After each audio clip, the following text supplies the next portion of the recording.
Nobody's home. Yeah, but we're getting a warmer. We're much closer than before. Ah, I feel like I know what you mean. It's almost time for us to face him.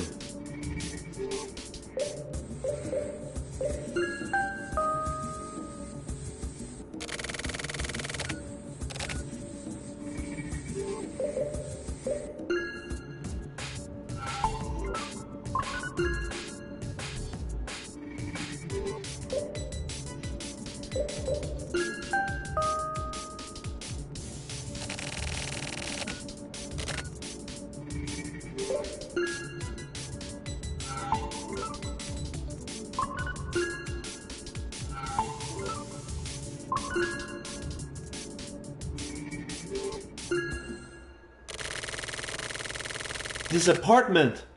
The air feels so heavy here! No doubt about it, this is Kurumizawa's apartment. We need to be careful. Yeah.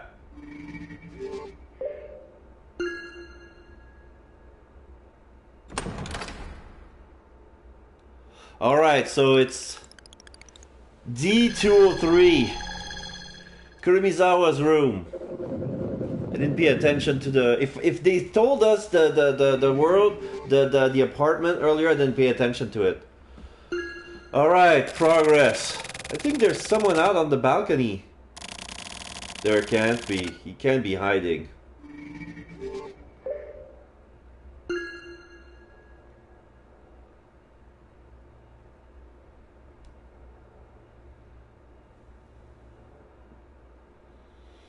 Yeah. So this is weird.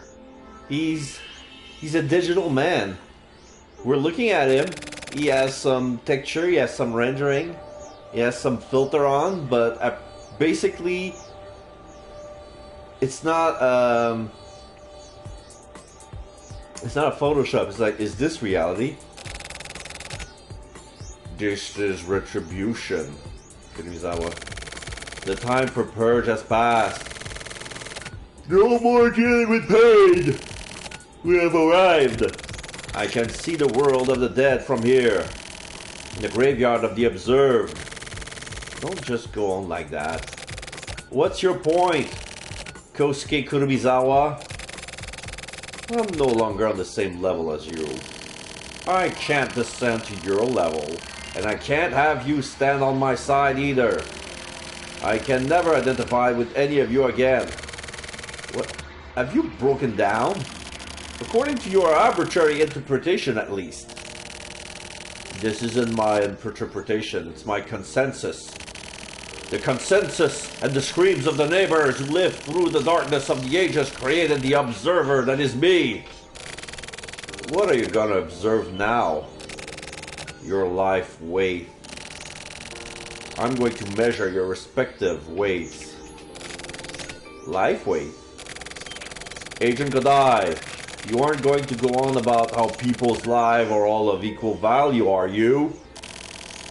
Kurumizawa, I know what you really are. Actually, no. You're an existence without any actual substance. You've just figured that out now? Yeah, you have no physical body. Kurumizawa, you have no form. Whether that's the case or not, it's meaningless. It's not meaningless, it's a crucial point. What can you see past your observations? Hallelujah.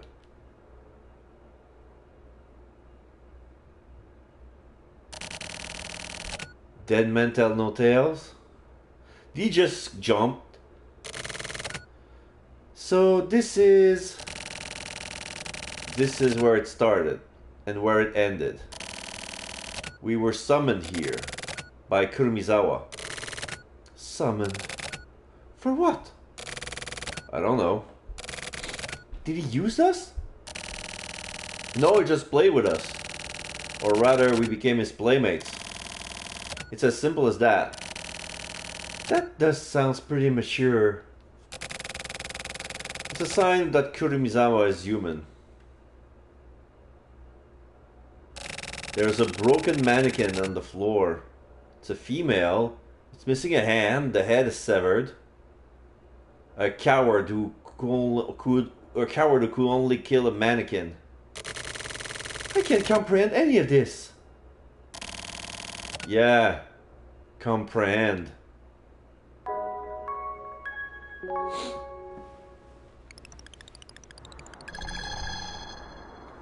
So 3:24 p.m. back at Area A3, 24 precincts, a heinous crime unit. There it is.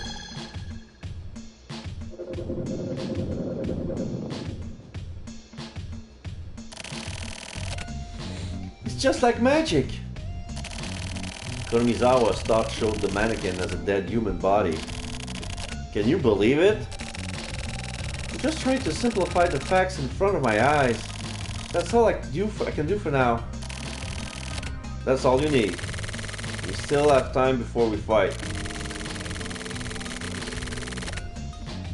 We need to know the threshold between facts and the truth. Natsume, prepare yourself. Learn how to survive. What do you mean? Just what do you plan to do? We have to end this whole thing. We still lack feeling and sense and sensitivity. To find a way out, we need to release the remitter. That's what has to be done. It's like you're somewhere far away. You're getting further and further. Sorry, my journey is not yet over.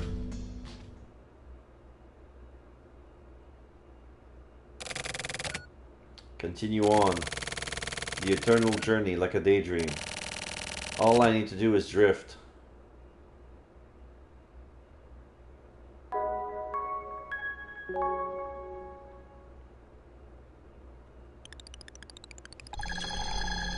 Um, 24 ward, model room, digital man. Okay, mansion gallery.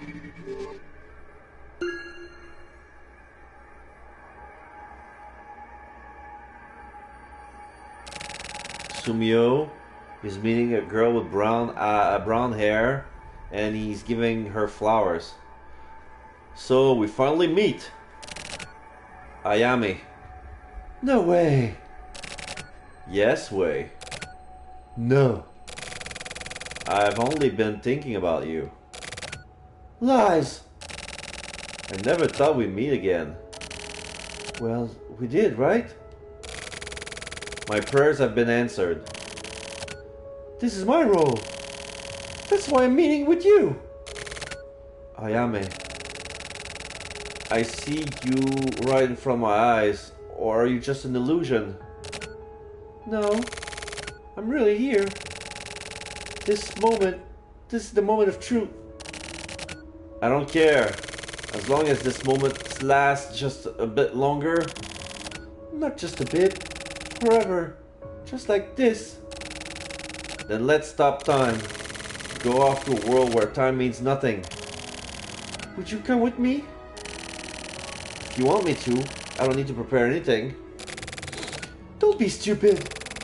It's impossible. That's just impossible. What do I need to do? What do I have to do to be able to touch you? Overcome the compression rate. Past that, I'm living on 40,000 yen rent. A life that's quiet, modest, and what I want for nothing. Sumio, can you sympathize? If I can be together with you, then I don't need anything else. There isn't a single damn thing that I want. I'm waiting. I'll be waiting for you forever. But be careful. The compression rate is rhetoric. You understand, right? What Kurumizawa is? It's very simple, yet very complicated. It's very natural. Ayame, I'll keep running. Forever until I can touch you. Thank you.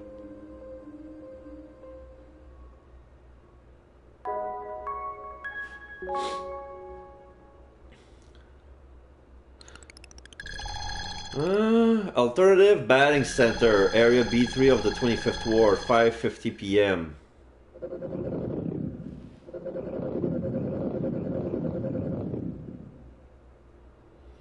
Oh, Shiroyabu is here. Kurumizawa is here as well. You keep going at it.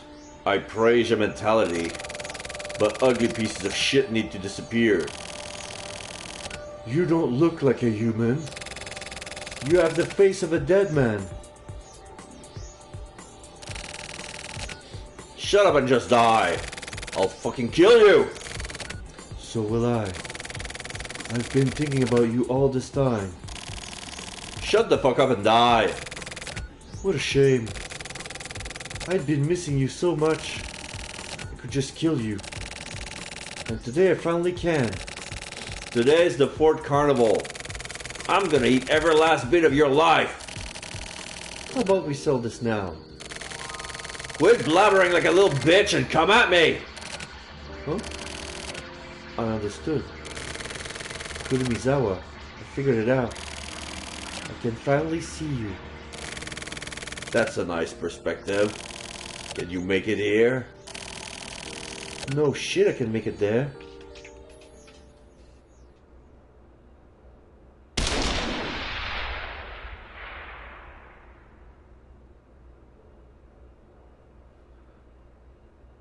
Did he got shot? Go for it, Shuriyabu!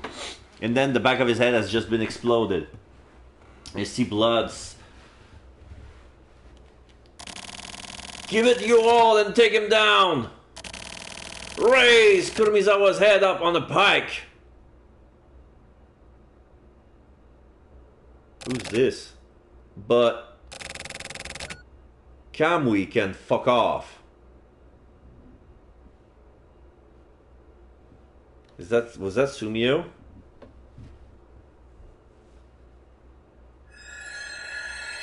Alright, that's the end of the chapter. It was very confusing.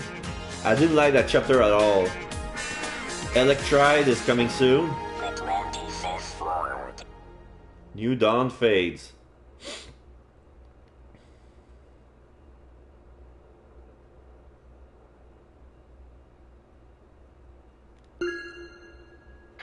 Yeah, I'm gonna save. I'm not gonna do this again.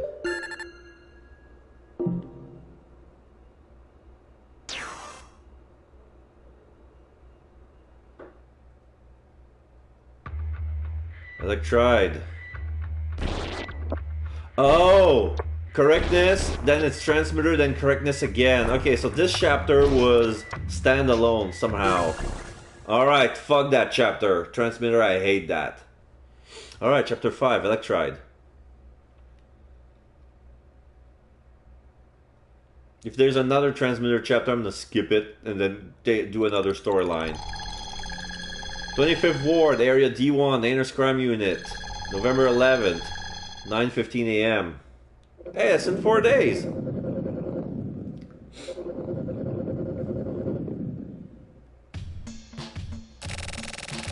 Atoba. Last night, a murdered woman's body was found. As for the woman's identity, we're stumped. Kanako Sugaya, Natsuki Shimizu, Haruo Kusunaga, Kaori Kumai, Genko Sudo, Sawako Tokunaga, Mai Natsuyaki. When we tried to work out her identity, all of these IDs came up at the same time. Was she a spy or something? We asked the government to check her out, but none of these ID produced a match. We don't have a single clue. We do have a clue. These aren't this woman's only IDs.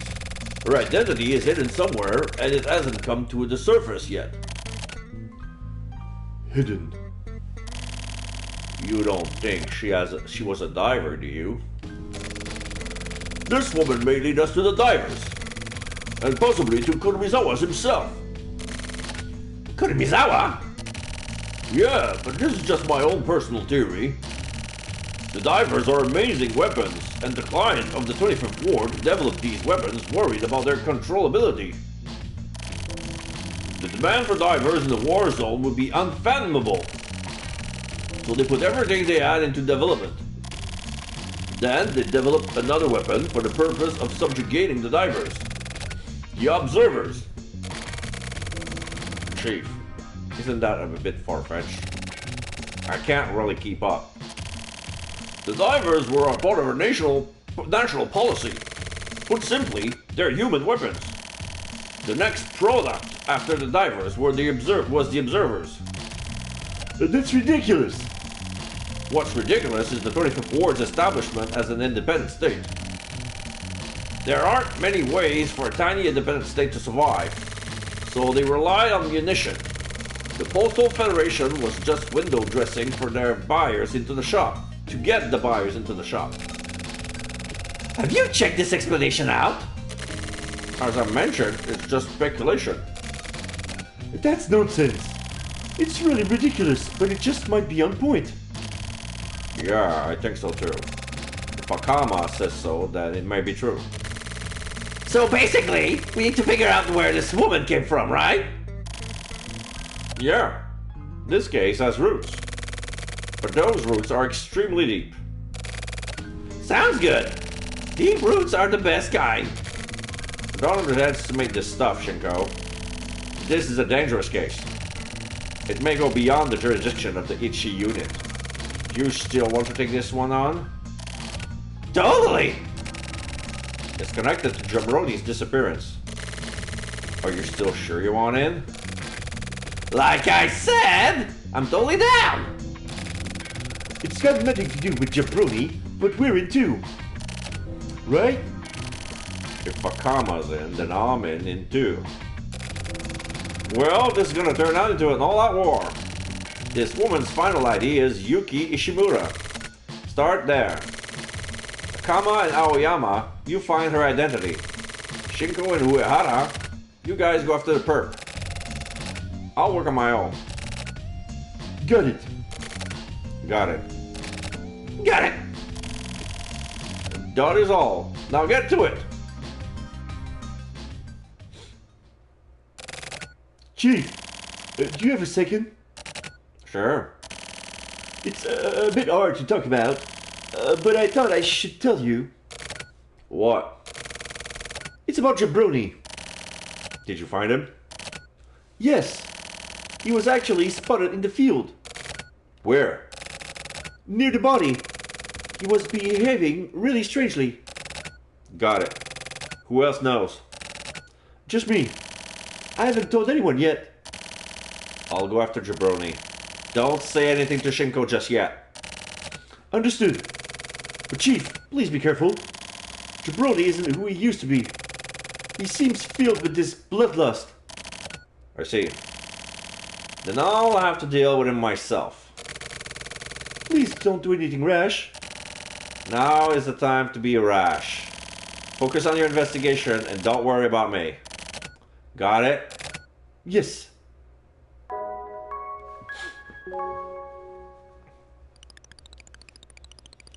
Area C1, Central Park. National Reformation? That sort of chicanery will no longer fly. So this looks like some sort of politician who's doing a pep rally outside. There's a lot of people coming in. There's 2 bodyguards for checking for security. Further advancement for citizens and defense measure for the protection of citizens. The days are numbered for the government which bows down to its neighbors and courts only power and influence. As an independent state, it's time for us to shape up and strive for perfect administration, perfect public order, perfect education, perfect industry, and perfect defense. We shall not rest in our efforts to provide and sustain the highest echelon of metropolitan life, now and forever. What we must strive for is not reformation of the nation, but eradication of the specter we know as the state. In this next term, the 25th Ward will make apparent our intention to become a truly independent community. Oh, so this must be what we're talking at the beginning of chapter 4. Like the election, this is the mayor of the 25th Ward running for his 7th term. This is where the real battle will begin. Please lend your support to the Mikoshima campaign to lead the 25th Ward to victory. I will not fail to elevate us all to the next stage. Help me to help the 25th Ward realize a revolutionary kind of community never before achieved. And there's an Agent 37 in the back. Send your votes to Mikoshima. Each and every vote has meaning. Mikoshima will ensure that your votes, that your voices will be heard. Every vote counts. Every vote has meaning. Let Mikoshima show you how meaningful your voices are. Shuriyabu. Here, have one meaningless ass vote. Is he gonna shoot him? Oh, okay, so his boss is here. Come down there, Jabroni. Chief, you're looking well? Go back. I can't go back anymore. I came here in contact with Kurumizawa. You met him, so what? Don't let a dead man dictate your life. Dead man? You mean Kurumizawa? Yeah, he doesn't exist. Yes, he does. I absorbed him in, so he's alive inside me now. So I just gotta kill you then. Please don't. I've still got things I have to do. What you have to do is investigate. Investigator, investigate. Does your job description include being a terrorist? No, Chief. I'm following up on the case. In my own way, I'm going all in on the storied dark case triggered by Kurumizawa. And in doing so, I've traced it all the way to the mayor. But I'm not going to kill the mayor, so please don't worry. Jabroni, are you still sane? My form may change, but my nature remains as it was. I'm still a detective. Not a bad way of putting it. So, Chief, please allow me a bit more time to move freely. I get the feeling that this case can't be cleared without me. Okay, but I have one condition. What is it? Just don't die. I mean it. Of course. I'm actually still a virgin. So until I take care of that, you know. I see. Well, in that case, you certainly can't just up and die yet. Alright then, come back alive. Thank you.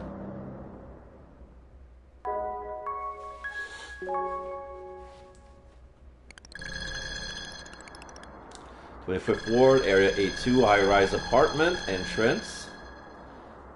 Exterior.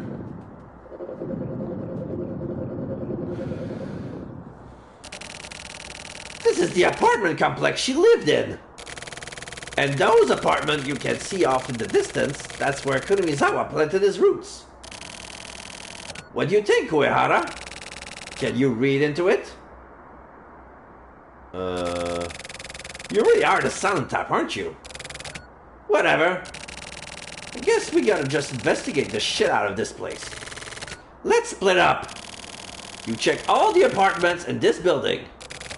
Listen. You're gonna need to do legwork. And check every nook and cranny. Oh no. Oh no, no, no, no, no, no, no. These are the fundamentals of investigation. It's all bitch. It's a bitch, but it works. Uehara, get out there and investigate your ass off. If you see anything suspicious, contact me right away. There are no hints in the investigation. Check everything.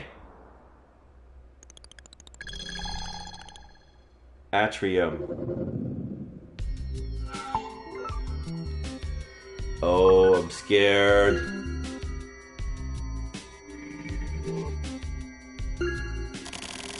Please produce your ID. I will confirm your identity. Yes. Checking.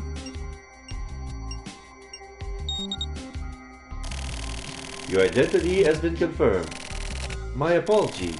Please proceed.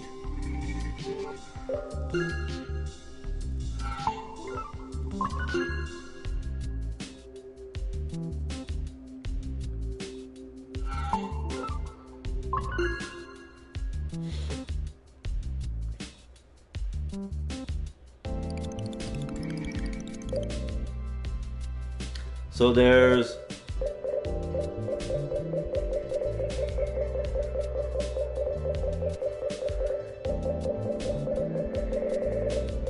Are you kidding?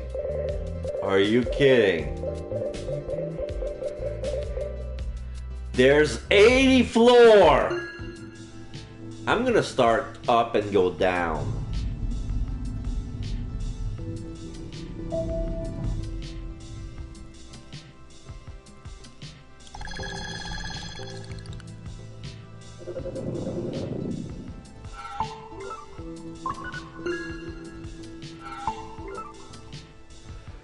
Hello? How's it going? Well, depending how this game is for the next 20 minutes, I might change game midstream. So I might have to cut this stream and then start another game because it's boring. I think this is the first game that disappoints me, that I find boring. Like, not that the story is boring, it's the gameplay. It's like very much still investigating job. Like, no clue, no hints. They just ask me to check everything. And he says, check all the apartments of this building. And the building has 80 floor.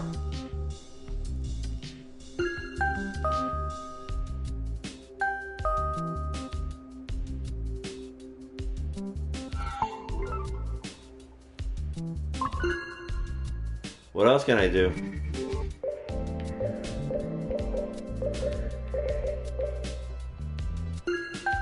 So I must do that to all the apartments. I don't know, like there's like 17. I don't know if there's 17 apartments by...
I'm not even sure if I did those or not.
So yeah, there's 17 apartments by floor, and they want me to check 79 of those.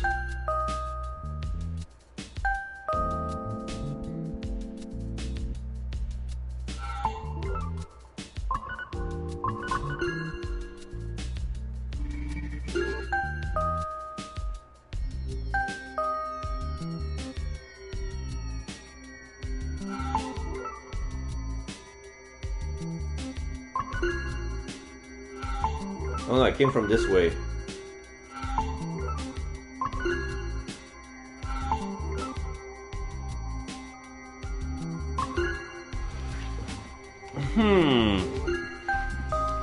I'm gonna check if there's a guide out there, because I'm not gonna waste an hour checking all the apartments.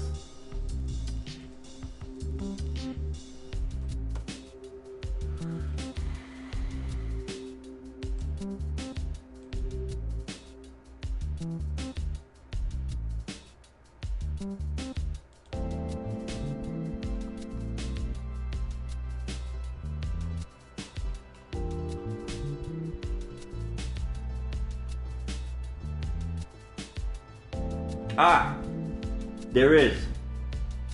All right, now we're in business. We need to get out of here.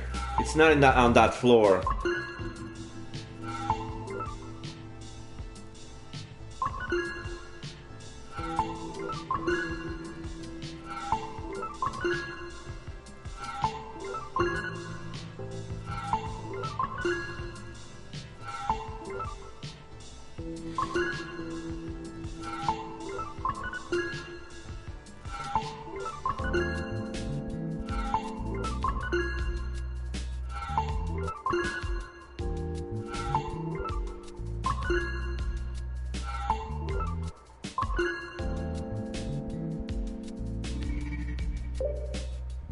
Alright, I need to go to the 75th floor.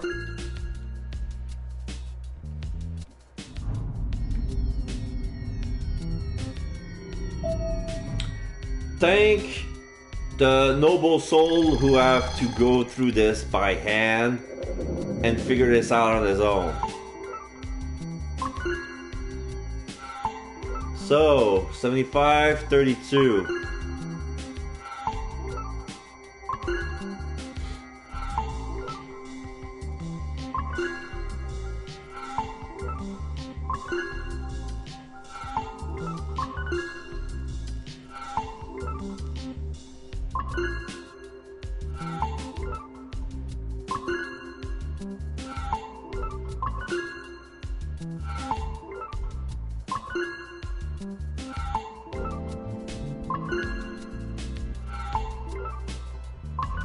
It's the one at the end.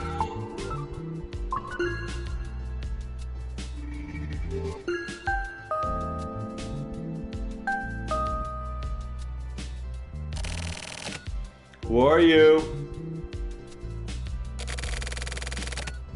Yuki Shimura isn't there. Please stop showing up like this. It's extremely troublesome. I don't mind putting a curse on someone, but I simply don't have the power to make someone disappear. If it's about Ishimura, please speak with Kaori Kumai. Those two used to work together, so that could be a good place to look.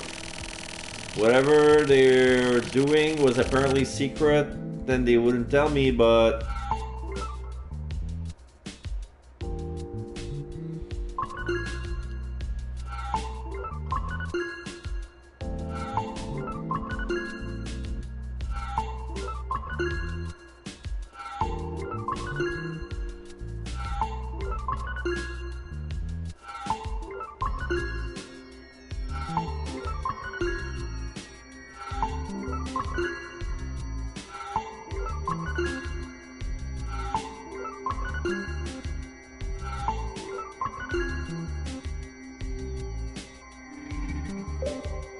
Alright.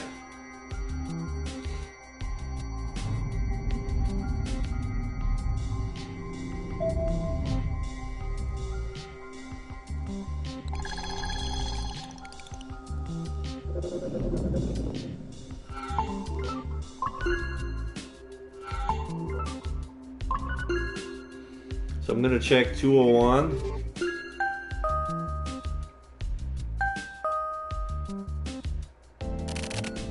Yes? Kumai isn't here. You're a detective. You know what she was killed, don't you? Why are you here? Everything ended with her death. Please leave. Wait. A woman named Sawako Tokunaga? After meeting Tokunaga, Kaori changed. She became a different person. She started wearing weird makeup, really strange eyeliner. It was like she was trying too hard to look sexy. She was such a plain girl. What was she doing? That's about all I can tell you.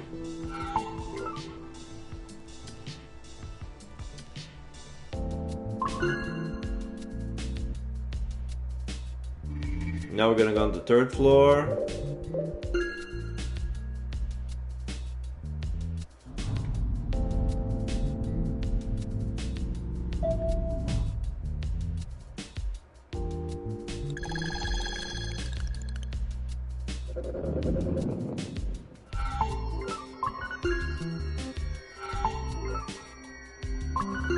Room 317.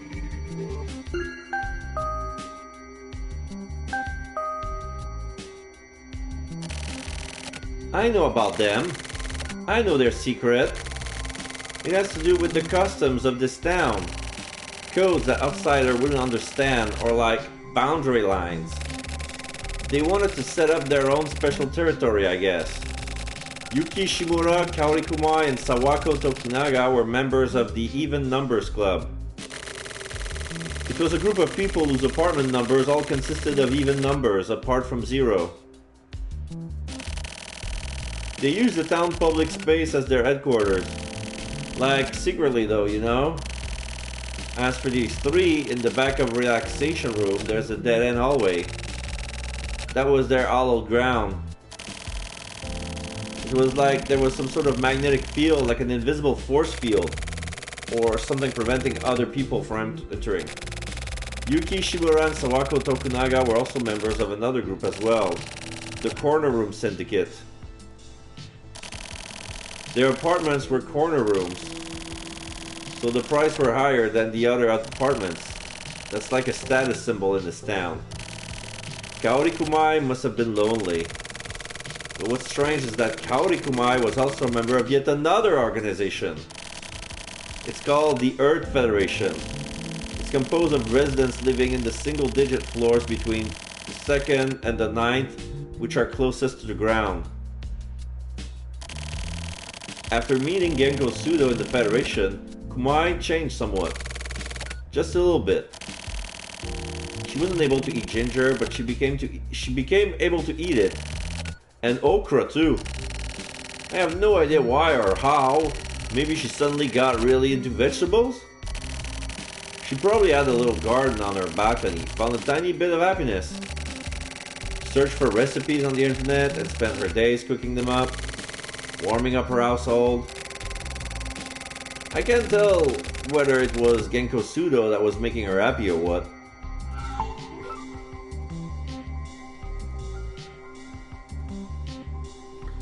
Okay.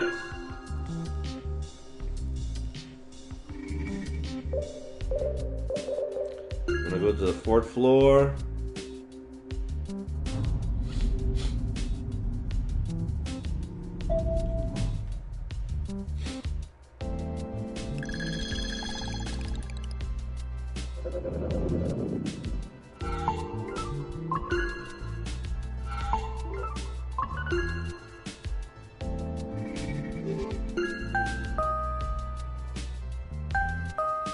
Fourth floor,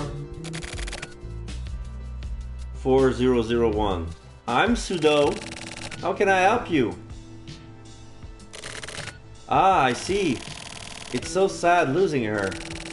I have nothing now. There's nothing left in my heart. Oh, about the neighbor? Genko and Kumai were close. They were always talking about bringing things up into space. By space, they meant the top floor. Apparently, they worship Yuki Ishimura, who lives up there. Kanako Sugaya was called the home garden monster, was also really enamored by the top floor. Now I feel like having their recipes evaluated on the top floor was pretty much what they lived for. But I don't want to badmouth anyone. I feel like Natsuki Shimizu and Haruhi Kuzunaga had something to do with Genko's murder. This is just a hunch. But I feel something really dangerous about those two. It may just be my mistake, though.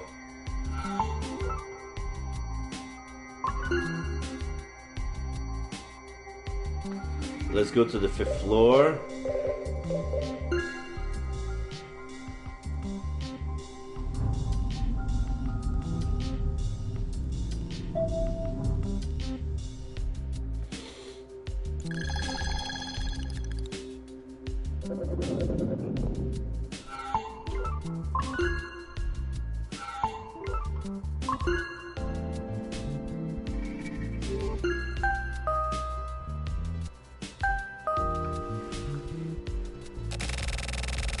Are you a detective? What a coincidence! A detective was just here earlier. Said they were looking for Haruhi and Natsuki. So you're looking for them too. They're real harpies. Natural-born harpies. Committing insurance fraud and acting as middlemen for new illegal drugs. They were even selling them too. They had a shop where they sold cell replication enzyme water, you know. I guess they had a lot of clout, and they were pretty clever. And they were pretty threatening too. They were really in the shit. But usually doing that sort of business, people start talking at some point, right? But you never heard rumors about them. It's strange. By the way, maybe the day before they disappeared, Haruhi and Natsuki were uncharacteristically scared, saying they've been called up to space. Looks like not even those two could stand up to Yuki Ishimura. They must have been into some really sketchy shit together.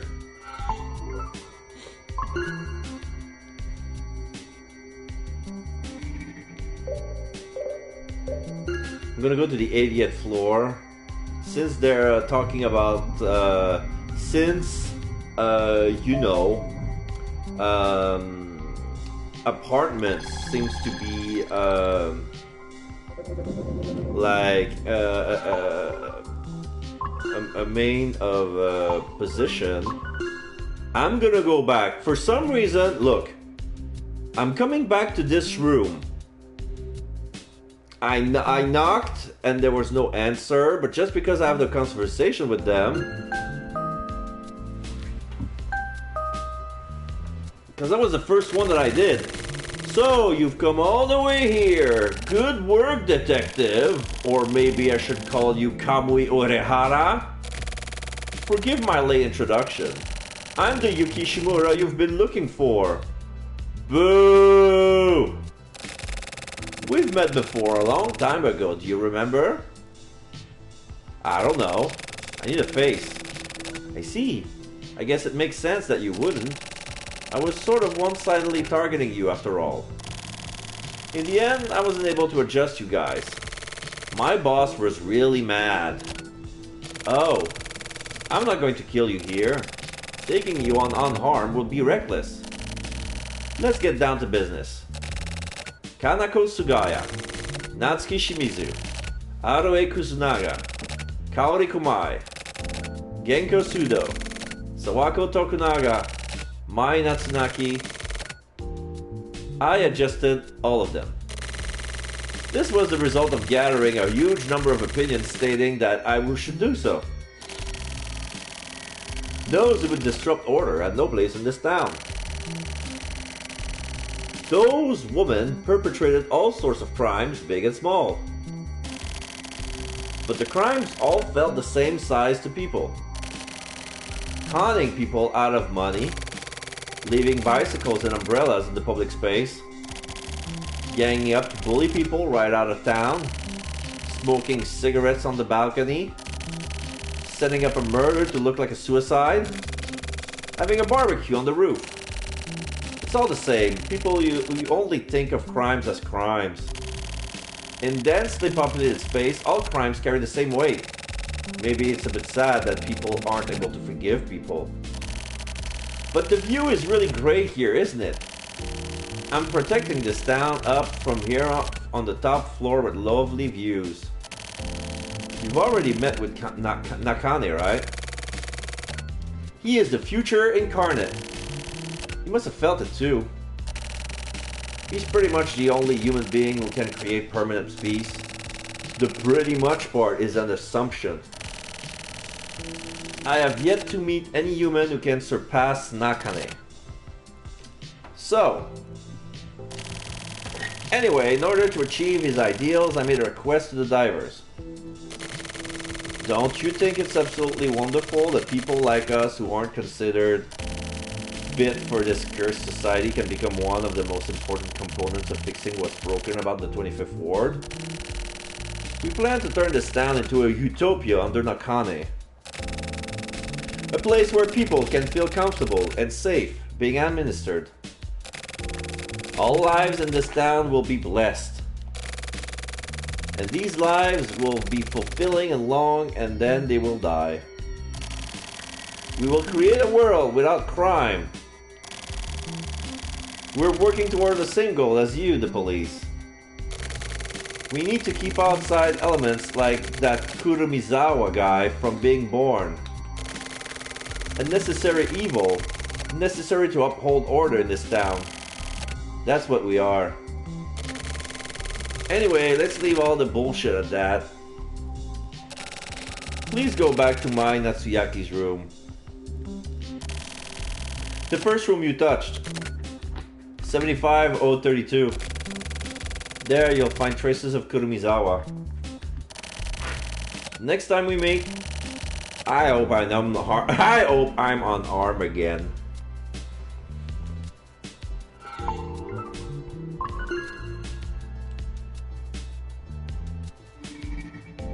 So we're going back to 7532 where it all began, which was a corner room.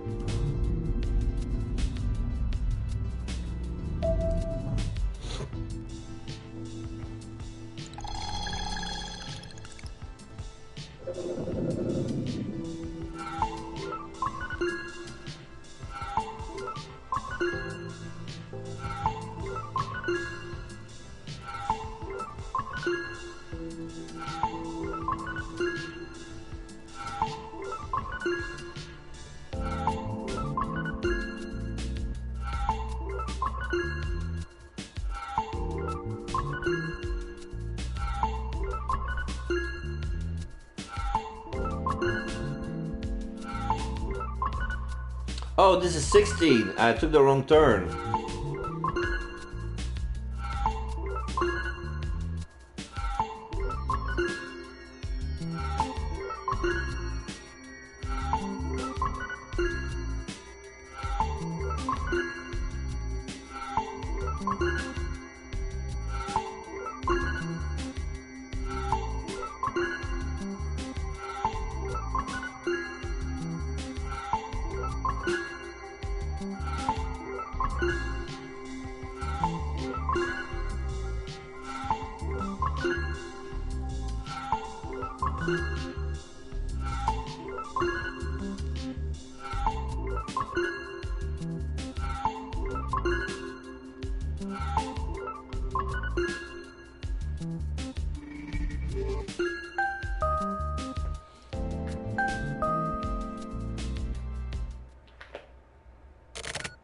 So, you came here after all. Do you remember this number? It's your administration number. That's right. This is the correct answer, Kamui.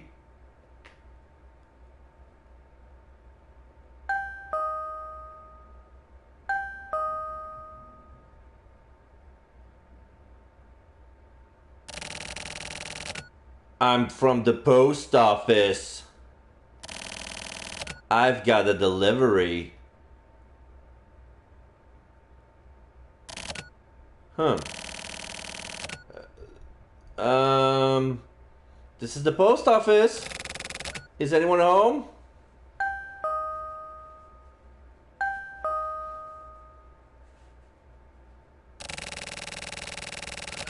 Don't try pretending you're not home. Please open the door.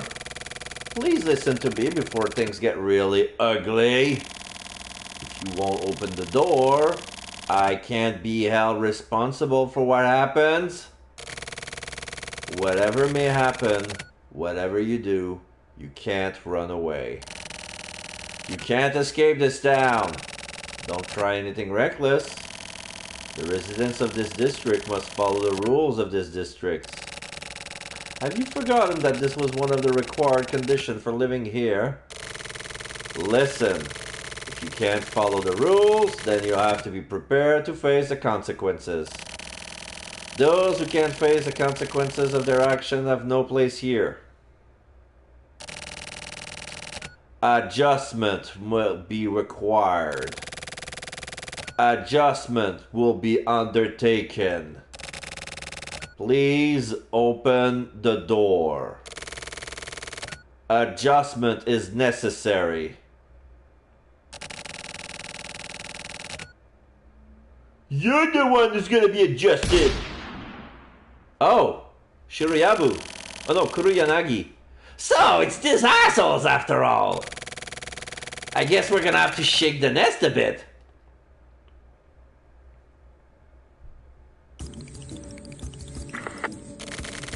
Uerara, I'm all done here. How are things on your end? Uerara, respond. This is Kuroyonagi. Hey! Kuro-san, it's me. Jabroni? What the hell are you doing here? Sorry for worrying you. I'm not exactly fucking worried, but what the hell are you doing with there? I'm really sorry. I wanted to at least call you, but the timing just wasn't right. Or rather, I was frustrated with myself for not being able to get into the proper condition to call, you know? As an adult, I really wanted to handle this properly, but I guess this all just sounds like excuses. Motherfucker! Fuck your excuses, just tell me what the fuck you're doing there! I processed Uehara. What? Why? He was Kamui. He was Kamui? And how the fuck would you know that? I've gained the ability of observation. It's like a special power or something. Observation? What the hell are you talking about? What in the fuck have you been doing this whole time? Huh? Answer me! I met with Kurumizawa. That's all. You're still young, jabroni. Getting so influenced by others shows how young you are. Kurumizawa swallowed your ass right up. That's not true. Please, don't berate me so much. I actually beat Kurumizawa. He lost to me. I don't give a shit about wins and losers. But this sort of thing is important to a man. That's why men are bullshit. Always looking for a goddamn fight. Kuro-san, you're pretty battle ready yourself. That doesn't mean the same thing. There's meaning to battle. It's not just about winning. But not all we can do is... But now, all we can do is win. Hunting Kamui is like my job. Observers are basically a system of keeping the balance. I finally came to understand that. Jabroni, what the fuck are you? Me? I'm... sorry, I'm running out of power. Kuro-san, just one more thing. What?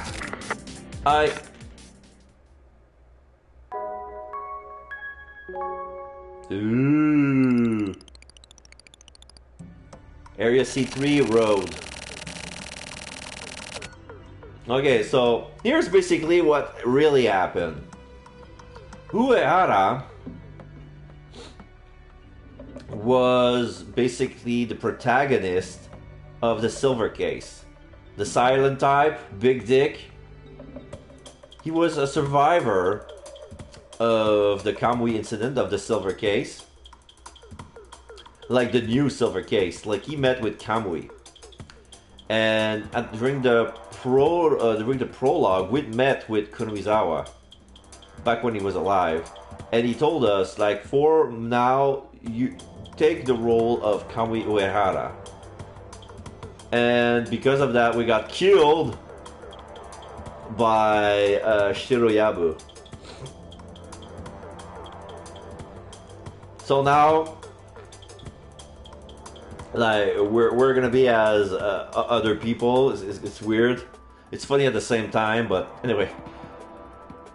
There's a postman riding on a bike on the road. There are always more accidents on days when the wind is strong. That's one thing I've learned in my 30 years on this job. I've come to many conclusions over the years, but none of them ever mean jack shit.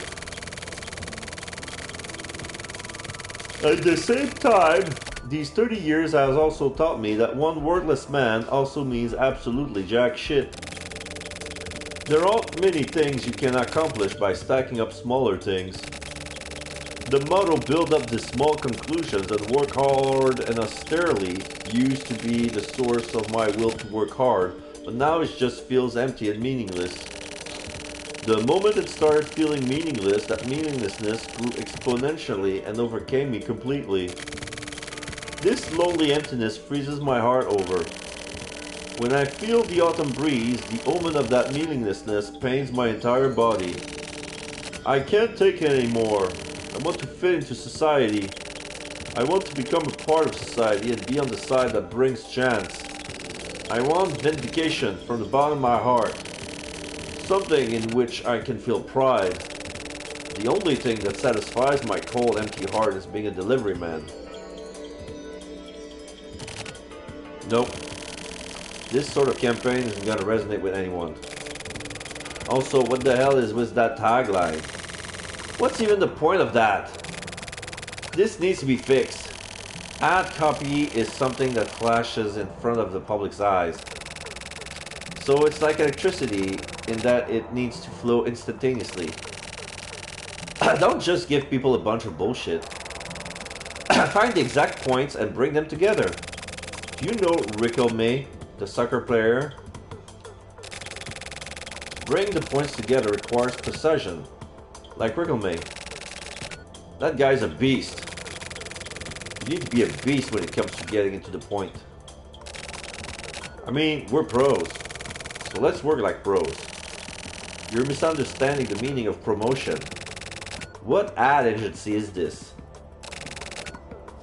It's Dento. This is supposed to be a positive campaign for the Postal Federation. This can't be a Dento job. That's only on the surface. We need the power to twist the facts of those delivery men going out of control. Power! We need power! The power of love! This promotion needs to be lighter, something more body to play to the desire of the public. Send the positive message that the delivery men are here to protect the people, that they're white knights. Get a bunch of juicy gossip out there. The kind of shit that will get these victims to stop thinking of themselves as victims. The good intentions of the delivery man cause a tragic incident. This is the perfect chance to appeal to the people's good sense. You gotta make them think, but comfortably. Use an optimistic topic to get people to think. People get caught in thinking and repeat the same meaningless cycle without realizing it. They need more stimulation. You gotta aim for the people out there who are starving for stimulation. That's how you run a campaign. You gotta control the people. When people move, the world moves. That's our job. Adjust the people, shake up the world.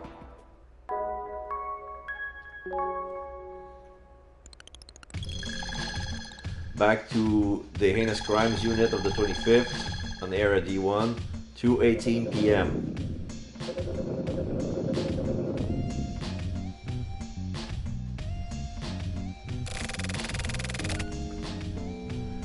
So, did you meet with Jabroni? No, just over the phone. He made contact. He doesn't seem human anymore. But he was calm and collected. He may be calm, but he's acting like a psycho killer. I'll take care of him myself. That's what he wants too. So that's how it's gonna be. Kuro, is there nothing you can do about this? There isn't. He's a Kuromizawa copycat. Violent criminals need to be processed. You're the most calm of all. Why does the HC unit needs to start killing each other off? That's how Jabroni wants it. Is that not okay? As long as that's really what he wants. What do you mean? What if you're being set up to take each other out? And what if that's somehow related to Kuromizawa's existence? I doubt that. It's impossible. I can't be stopped. Kuro, that guy has already died once. Don't forget that. Nor what it means to kill him a second time. I know. I'm gonna process him taking all of that. As long as you stay calm and cool. I just don't want to make any more sacrifices. The HC unit is a part of me. For me, the HC unit is like your own physical body for you or Jabroni. And I'm sick and tired of the pain of losing it. I'm going to do everything in my power to protect the HC unit. By any means necessary. So Kuro, I'm leaving Jabroni up to you. I understand.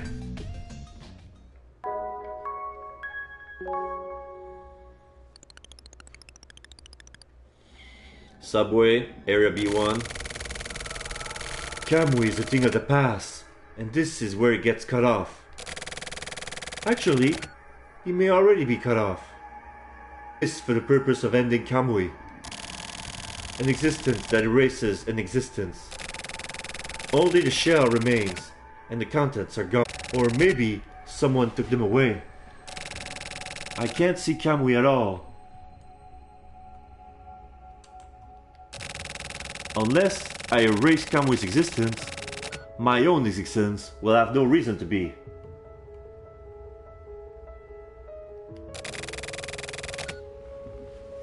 It's actually meaningless.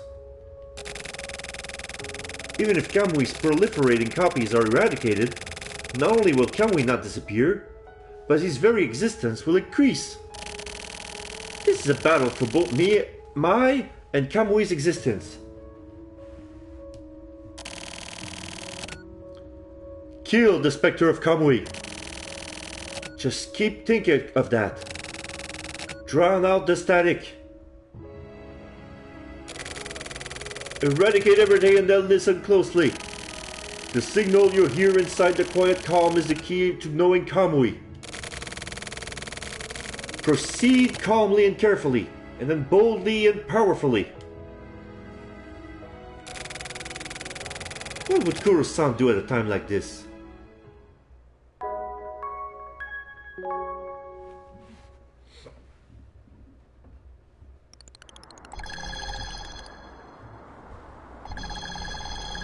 Okay, construction site, 9:48 p.m. Area A4.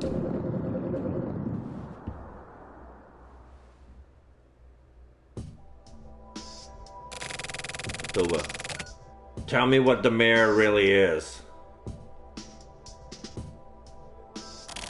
Kosaka, he's still alive?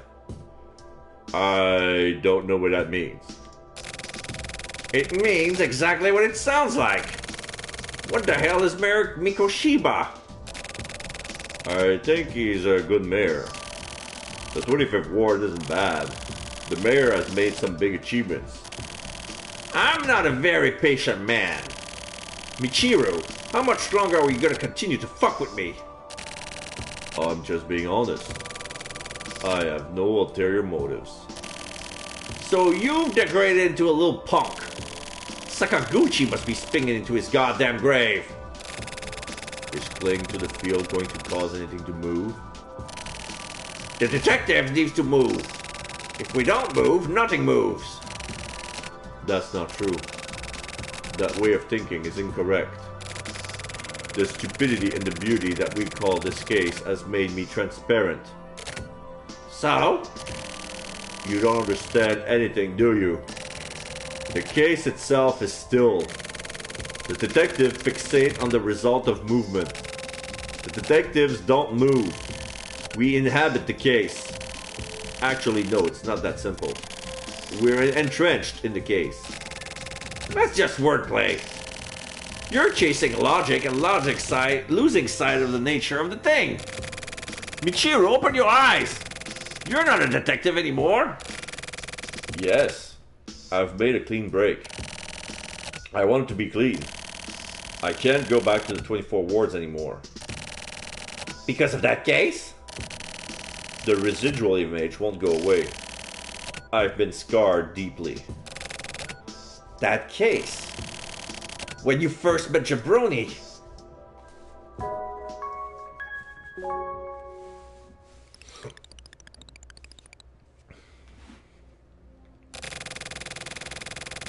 There's a kind... Okay, so we're on the Mega Store in Area B2. So, Jabroni's there. There's a kind of afterglow here too. Kamui had a particular cycle. He would weave his way between the human senses and create a sort of focal point. That much I understand. But what's beyond that? I need to read the afterglow beyond that point. Kamui's afterglow. Become one with Kamui. In both body and mind.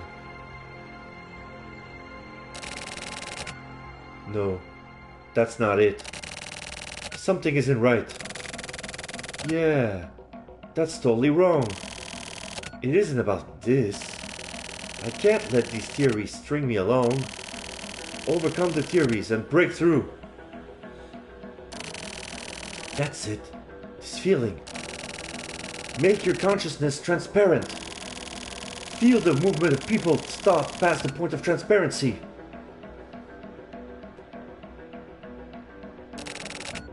Is this it? There's something here.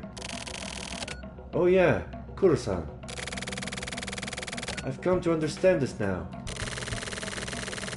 You don't become one with the person. You become a point with a person. Kamui lives inside a point. Because he's a point, his existence is invisible to humans. Wow, I'm pretty awesome. I totally get it now. The pulses converge on the point. They become concentrated on the point. This is the point of observation. It lies buried in people. It mixes with people. Become a point and create a focal point. Kamui is right there. Kuro-san, I'm not wrong, am I?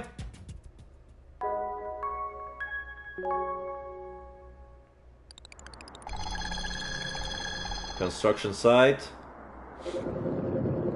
So we're back with the conversation between Osaka and Shiryabu was new and refreshing.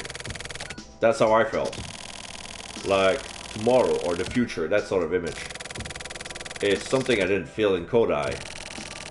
But there's something familiar. He had some dangerous qualities. Plenty of them. He really broke out of this shell. I felt that too.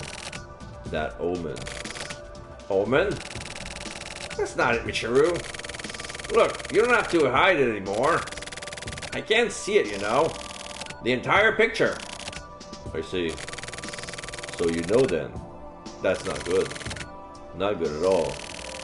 You want me to tell you what I see in this picture? That's dangerous.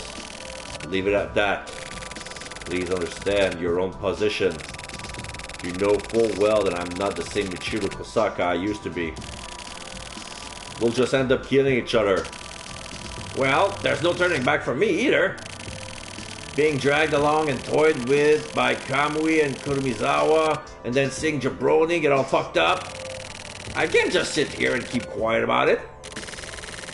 Shiroyabu made his own choice. He chose the path of war. It's you! You're the one who drew up to this roadmap to war, and who brought Kurumizawa and Jabroni together. Kurumizawa isn't my pawn.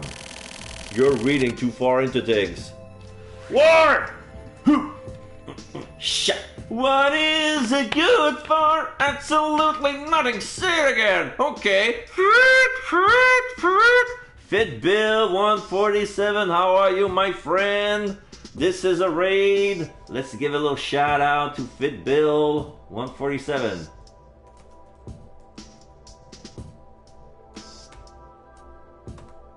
So, what you been up to? Fitness and health. You finished your morning workout. Great, great. How has it been? Are you starting to cultivate the body that you once had before? Like, I'm doing good pretty much. Morning I start at noon. Yeah, like with the everybody turning the clock back 1 hour.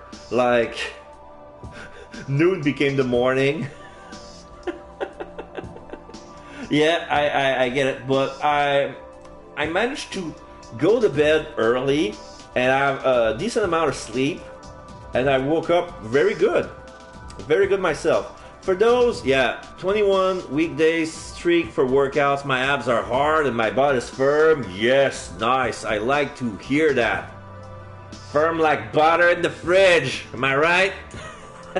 So, for those who don't know me, my name is Damien Mascador. I'm 43, solo polyamorous, cis white, pronounce he and them, and French Canadian. English is my second language. I'm on the autism spectrum.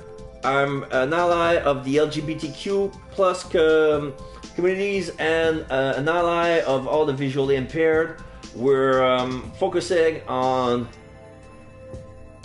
story-driven games. This is like one dark, maybe noir, maybe cyberpunk visual novel. There's not a lot of gameplay. It's basically a lot of investigative work, like looking through a lot of apartment to see for stuff, and then find nothing, and then repeat. It could be tedious, could be boring. I have a little guy to help me, but yeah, everybody, all are welcome here. So yeah, I think we're like in the middle of unraveling a story. Like I think there's like 3 different stories in this game, and we're close to finishing one.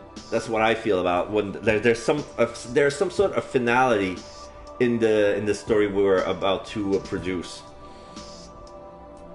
And I'm doing some voice acting as well. I'm voicing all the characters, stuff like that. So I hope you enjoy your stay. Jabroni is after the mayor. Yeah, there's a guy whose nickname is Jabroni. Can you believe it? What does that mean? Your guess is as good as mine. Is it not about who would profit in Mayor Mikoshiba, who has been fighting against the 24 wards, were to fall? So you think the 24 wards are involved? Yeah. It's you, Michiru, who's gonna believe that you, a Frontier supporter, have the best interest of the 25th ward in mind. Okay, so basically, like, there's like like the 24 wards are basically the new name for Tokyo, because Japan is divided, like Tokyo is divided into 24 wards, and now they installed a 25th one who's independent. And there's a whole lot of story around that. Kind of interesting at the same time. Like, they have their own police, they have their own laws, and every apartment has its own social status. Like, there's a big 80th floor building, and the higher you up, if you have the corner apartment, like, this is a sign of your status. It's like there's some sort of clubs. There's a it's kind of city. Well, thank you very much. I appreciate your comments. So definitely not me. This is really starting to get silly. Atoba, you're in the dangerous spot here. I'm fully aware of the danger, and I'm also fully prepared to settle this with you. That's wonderful. How you're able to have such a sense of duty. I'm interested in the driving force behind that. Well, I'm the section chief. I've got my responsibilities. I've got responsibilities myself. Responsibilities to the syndicate. That isn't responsibility. It's nothing but an irresponsible conspiracy. Conspiracies come with big responsibilities, you know. He ain't wrong. He ain't wrong. Oh yeah, this guy looks like Hitman. It's like I'm pretty sure his look is an Agent 37 reference, because like he was a greenhorn, and then he started processing people as a detective, and now he grown with a bloodlust. So now his head is all shaven, and he has the little red necktie, and so he really looks like the guy from Hitman. So area E4, he's in the middle of the highway for some reason. I met with Kamui. Kamui is here. Kamui was here. Kamui took advantage of this sensation to commit crimes. It all makes sense. The role of the observers is to communicate with Kamui, take hold of the point, and wait for Kamui. Then receive messages from Kamui. Kurumizawa was a surrogate. He only existed to receive messages from Kamui. He was an operative. Alright, no problem. Making lunch, I get that. Thank you very much for dropping 5, Fit Bill. Thank you very much for trusting your community with me. And I hope you have a good lunch, a good rest of the day. And I hope to see you soon. Take care, buddy. Kamui, as the main character of all of this, is on an invisible existence. He's still in the point. Even now, at this moment, Kamui is here next to me. Kurumizawa wasn't a copy of Kamui. He inherited Kamui's very will. Why? Fundamentally, what exactly is it that Kamui has? What is Kamui's will? I need to meet with him. That will speed things up. How can I make contact? What is it that Kurumizawa could do that I can't? Something that Kurumizawa had that I don't. I have to find the differences. It's like a simple spot the difference game. That's where the hint, no, the answer lies. The key to Kamui. What would Kuro-san do at a time like this?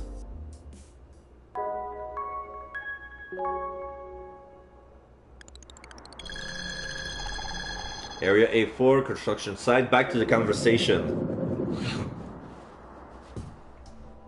Yeah, gunpoint, they're ready to shoot both of them. So you're serious? I can't tell by the look in your eyes. I'm always serious. It gets exhausting, but still. In that case, I'll be frank. I'll tell you everything. So please be frank with me too. Yeah, alright. No hard feelings then, no matter who dies. Okay. To put it extremely simply, those high-rise apartments were basically a farm. We planned to take the human cultivation system from the 24 wards and use it to quickly spread the denominator throughout the 25th ward. That high-rise was a broiler. Humans have managed in bulk, and the delivery man exterminate anyone found to be unsuitable. If the balance goes off, adjustments are made. Human samples, trade fair, all sorts of comparison can be made. But this is all just a sort of shallow thinking that comes from the thick-headed bureaucrats. Kurumizawa was like an administrator to the divers. The frontier is really class-conscious. And? That's what I have to say. That's all, huh? Come on, Mishiru. You know that's not all there is to it. No, I've told you everything. The fact that I'm on the side of the 24 wards, and the fact that I manipulated Shiroyabu, It was all just as you have inferred. You're leaving out the most important part. I don't care about your bullshit project or whatever it is. What exactly is it that you want to know, Atoba? Anything deeper than this is? This, right here. What's inside your heart? What's most important is... who do you like? Like? Yeah! I said to be frank, didn't I? What the fuck do you think I meant? Who do you like? Just fucking say it. This isn't the time to get all embarrassed. Yeah, but... A man shouldn't have to hide anything before he dies, right? He'll make you feel better. I mean, rather than me, what about you? Me? I'll tell you if you do. Subordinates are supposed to go first for this kind of thing. Come on, hurry up and fucking tell me. You're a big tough guy. Don't act like a little bitch. Well... I mean, I kind of... Who the fuck is it? Sakura. Ah, Natsume's daughter, huh? Well, what do you know about that? That's some interesting shit. You mind if I send out a mail? Huh? What are you talking about? I'm asking if you mind if I send a mail to every cell phone in the police department and spread that info around. Why would you do something so immature? Come on, it's a joke. Sorry, I was just fucking with you. So, well? Well, what? Hope. You got any hope left? To be honest, I don't think so. So if I die here right now, I'll have no regrets. I see. That sucks. Well, that's a shame, but at least it's gracious and manly. It's your turn. I mustered my courage and told you. Me? Me, Ah, they're gonna leave us like this. Area A1 trail. We're in front of a lighthouse for some reason. Kamui is somewhere in here. Kurumizawa was here too. Right, Kuro-san?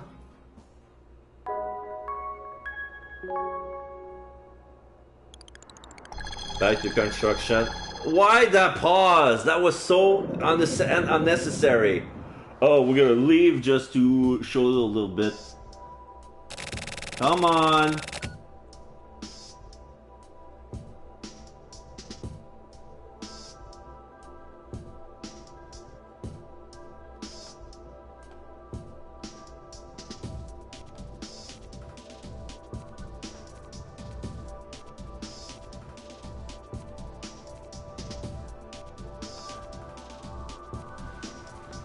That's not fair. You can't do that. Nope, I can't. I can't tell you. That's against the rules. You said yourself that a man needs to speak frankly, right? But I can't. Whatever other secrets I may keep, this is the one I definitely can't let out. I won't forgive you.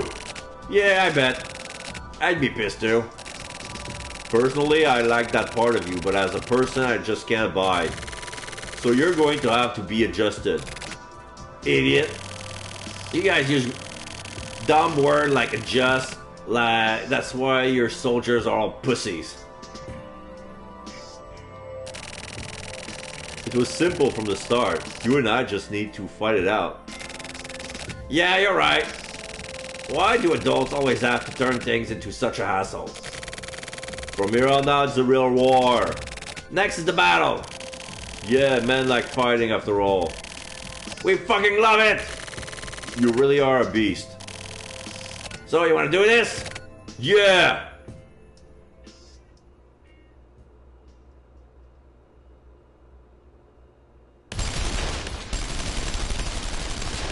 And yeah.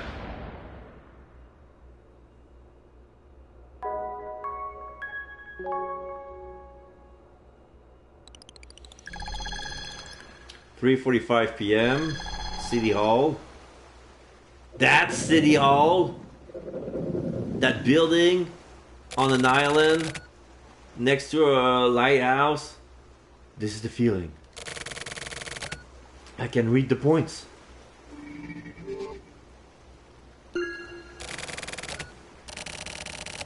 This momentum.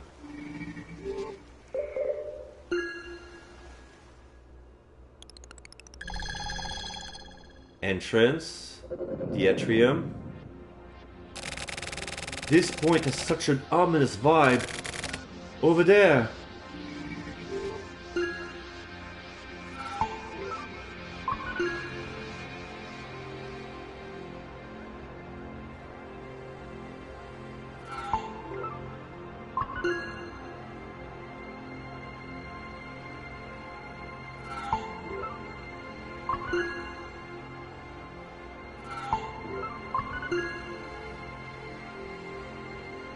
Going up the stairs. Taking the elevator.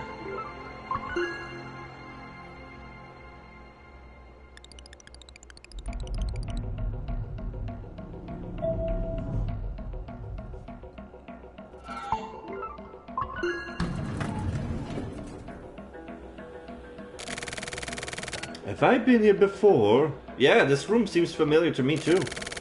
Maybe it's just déjà vu.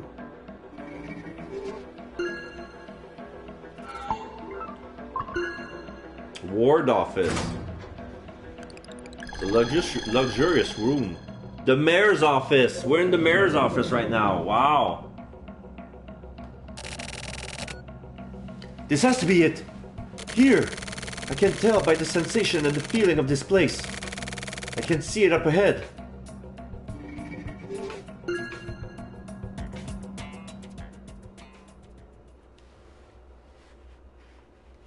Yeah, there's a body on the floor. Oh, that's the mayor. He's been shot. His throat has been slit. There's blood coming out of his nose and mouth. Is the mayor asleep? Is he dead? Which is it? This rhetoric. Kurumizawa.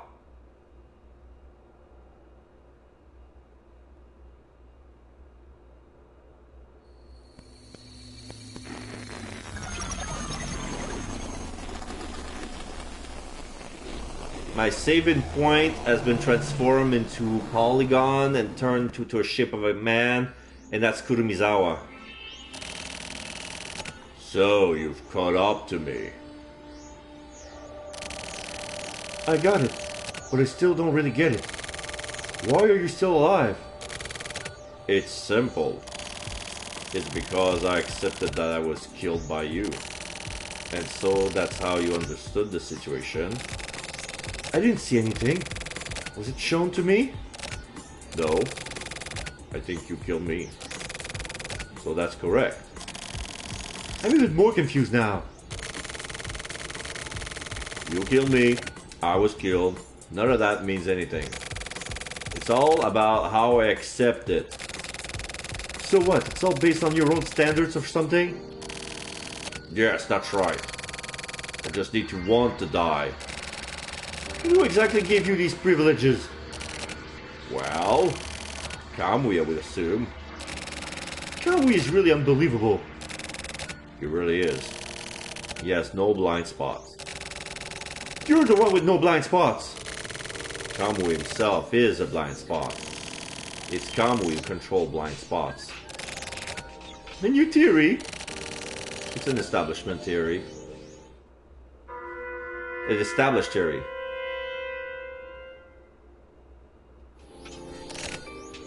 Huh? You heard that, right? What was that? It's time to shift. Don't try to escape. I won't try to escape. I'm just going to switch places with you. You're fucking with me, right? That's the signal to shift. It's like Kamui's ringtone. It can only be received in points. I have no idea what the hell you're talking about. Yeah, I'm just gonna kill you. That won't be necessary. Shiroyabu, you're the surrogate.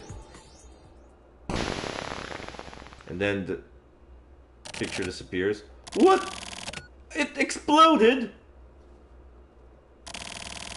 Kuro-san, is this okay? Don't ask. Think for yourself. This is why you kids are all weak pussies.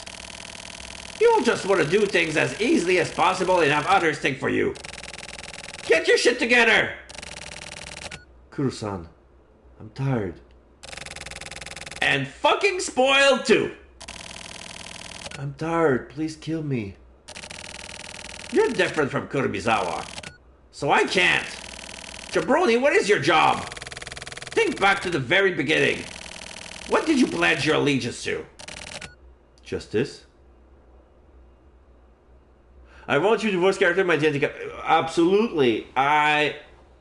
Thank you very much. And it's true that I'm a D&D player myself, and I have yet to make a campaign. I wanted to DM a campaign, but yeah, if I do a campaign, you can guarantee, sure as hell, I'm gonna do some voices. Even when I play, like when I'm into character, I go into character. My last character was Druid Frogman, and it was a true neutral. I was low level. It was kind of interesting, but I was kind of intimidating as well. Basically, I was just rolling my dice, and the DM said, "No, leave it as it is." Because I was a druid, but I have a low charisma roll. So I was like, okay, put my points in wisdom, charisma. Charisma is gonna suck, so all my... because a lot of stuff when I want to talk to the animals, I cannot use my charisma wealth to communicate with animals. So what I would do instead was doing the other way around. Use my ugliness to terrorize them into do my bidding. So I was kind of doing the Batman approach. Like, work with fear, through fear. So it was kind of interesting, Druid. I was kind of playing with it. It was so funny, so hilarious. My friends did one run with a book. My buddy DM'd. I currently plotting out the main story of my first homebrew campaign. Swear to me! Yes, exactly. But sure thing. I mean, if you ever do a campaign, give me a holler. My socials are here.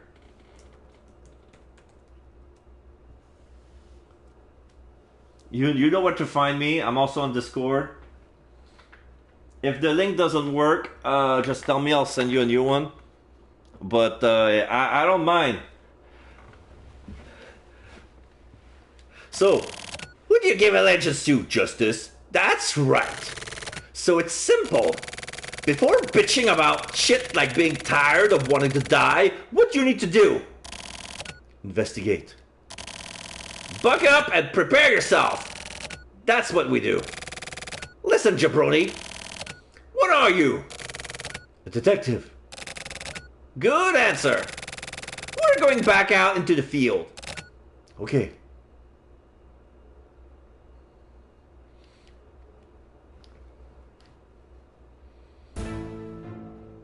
Oh, that's the end of the first story. Original director and producer, Suda51. Additional promotion, Kazuki Yamaga. Okay. So there's like 3 stories, and that's the end of the first one. So I wonder how the other 3 connect into this one. It feels like this is incomplete. Like, it feels like something is missing. Interesting. Like, a villain was already dead. Kind of manifests his will digitally into other people. Translation, James Mountain. Additional translation, Douglas Watt. Interesting. Additional director and production management. Directed by Nobutaka Ichiki.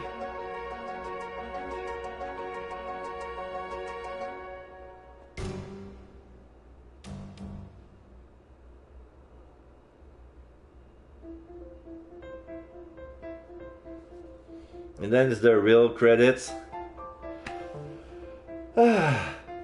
Well, the story is a bit of a slow burn, and the gameplay could be somehow tedious and boring at some point, unless you know exactly what you need to do.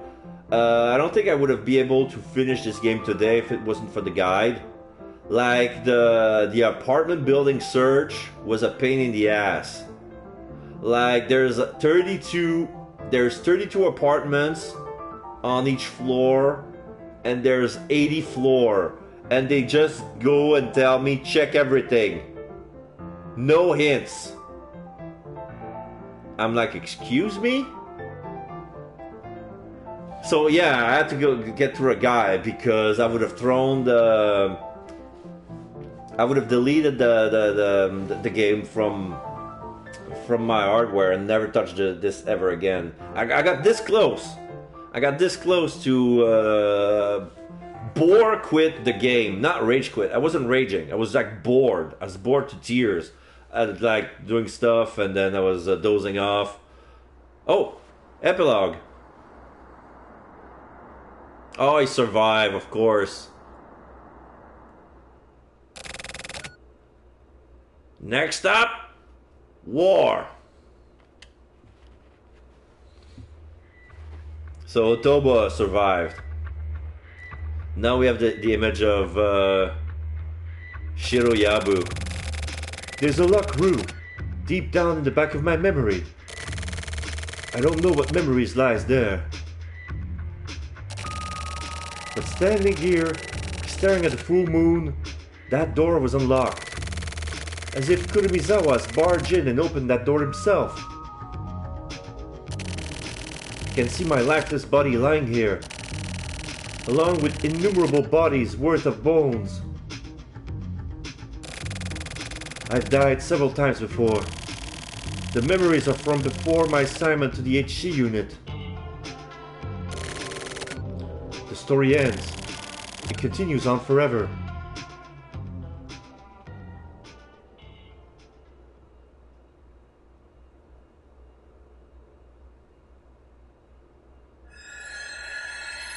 There you go.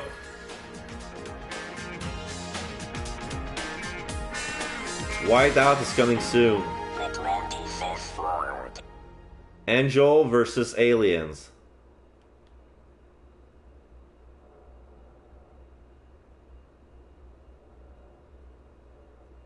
Save data, yes.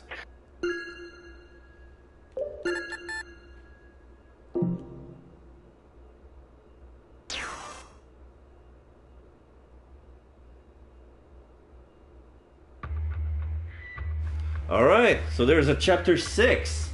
It felt like an ending, but...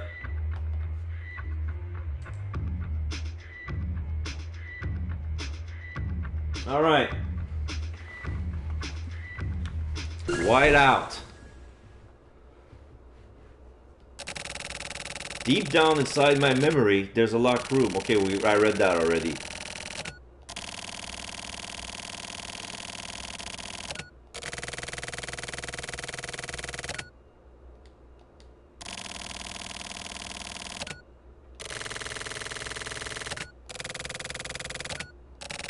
I've died multiple times.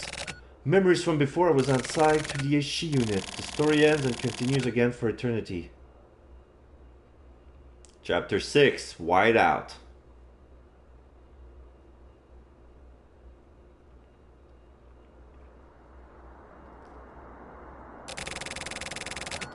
Anytime, in any situation, I'm always prepared to die. That's why I became a cop.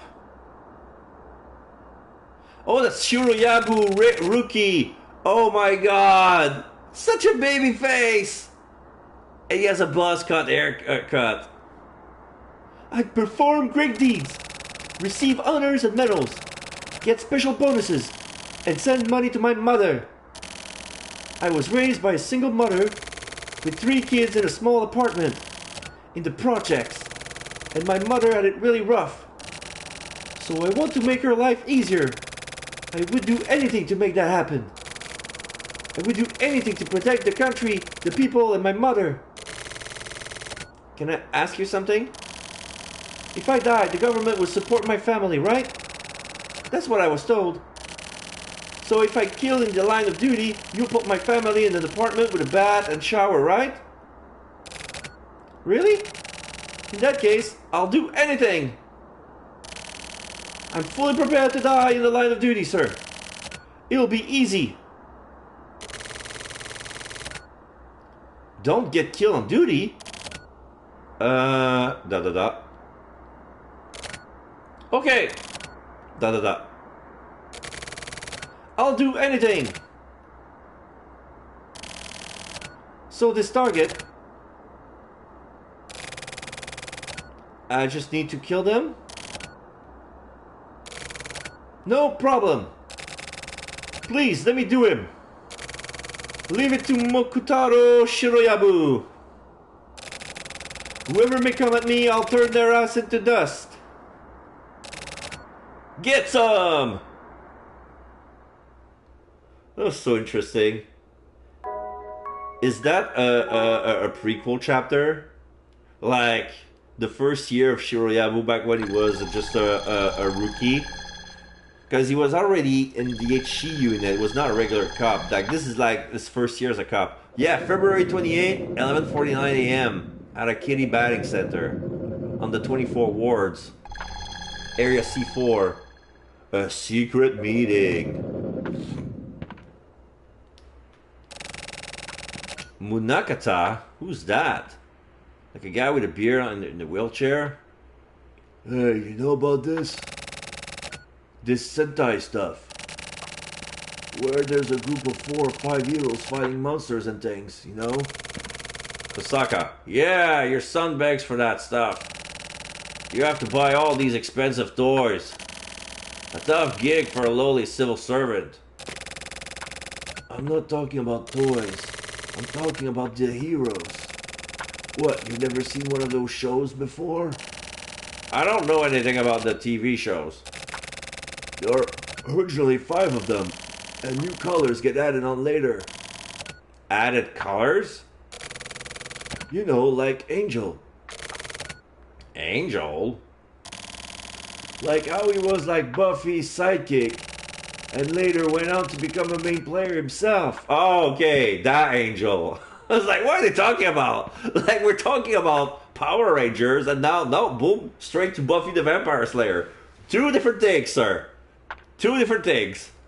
But I would understand if you compare, like, Buffy's team into Power Rangers. Oh, and then Angel has been added. He's an extra color. Could you maybe fill in on exactly how this hero stuff works as a social construct? Hell if I know! I mean, it's probably a vertically structured deal, I guess. So why did they need to increase the numbers of members? These heroes all fight in preset boring ways. So you get these crafty strategists figuring out ways to defeat them. Then as the bad guys get tougher and smarter, then that's when the sidekick pops in? Yeah, when they have a new hero and more new toys for you to buy. And that's where kids' Christmas money goes. That's a pretty solid setup. You just can't win against the toys. Actually, was this really just about toys? Here's the question. What if Kamui's Trump were like those Sentai heroes? What would they be? Well, first off, those would be some damn dangerous toys. A Joker? I'll leave it up to you. Alright, so Kamui's trump card will be a Joker because Jokers are wild. I can't even use my gun with this body. It suits you even with the wheelchair. You look good no matter what you wear.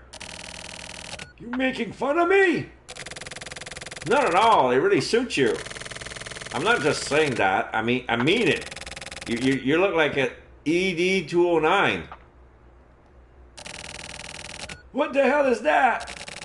You know, the Paul Verhoeven for... Wait. ED209? Wait, I'm gonna Google this.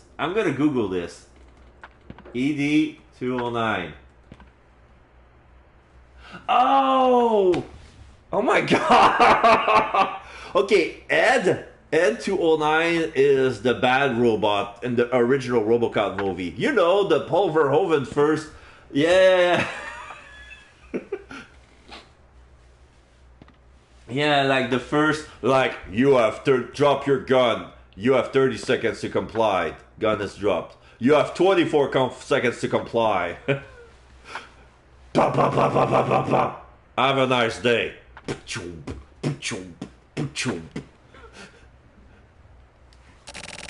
Oh yeah, I like the strawberry kind. That would be Haagen-Dazs, the ice cream, not Paul Verhoeven. Whoa. Never mind. Anyway, I'm off to take off this Joker now. Tell Tetsuo say hi. How's he be doing? We can't get hold of him. Nobody knows where he went. He might be... That old man is not dead. Don't even waste your time worrying about that. I hope you're right. How many years has it been? 4 years. Huh. Time really does fly. How are things working out with Sakura? I'd kind of rather not. Oh! They like the same girl. Oh, shit.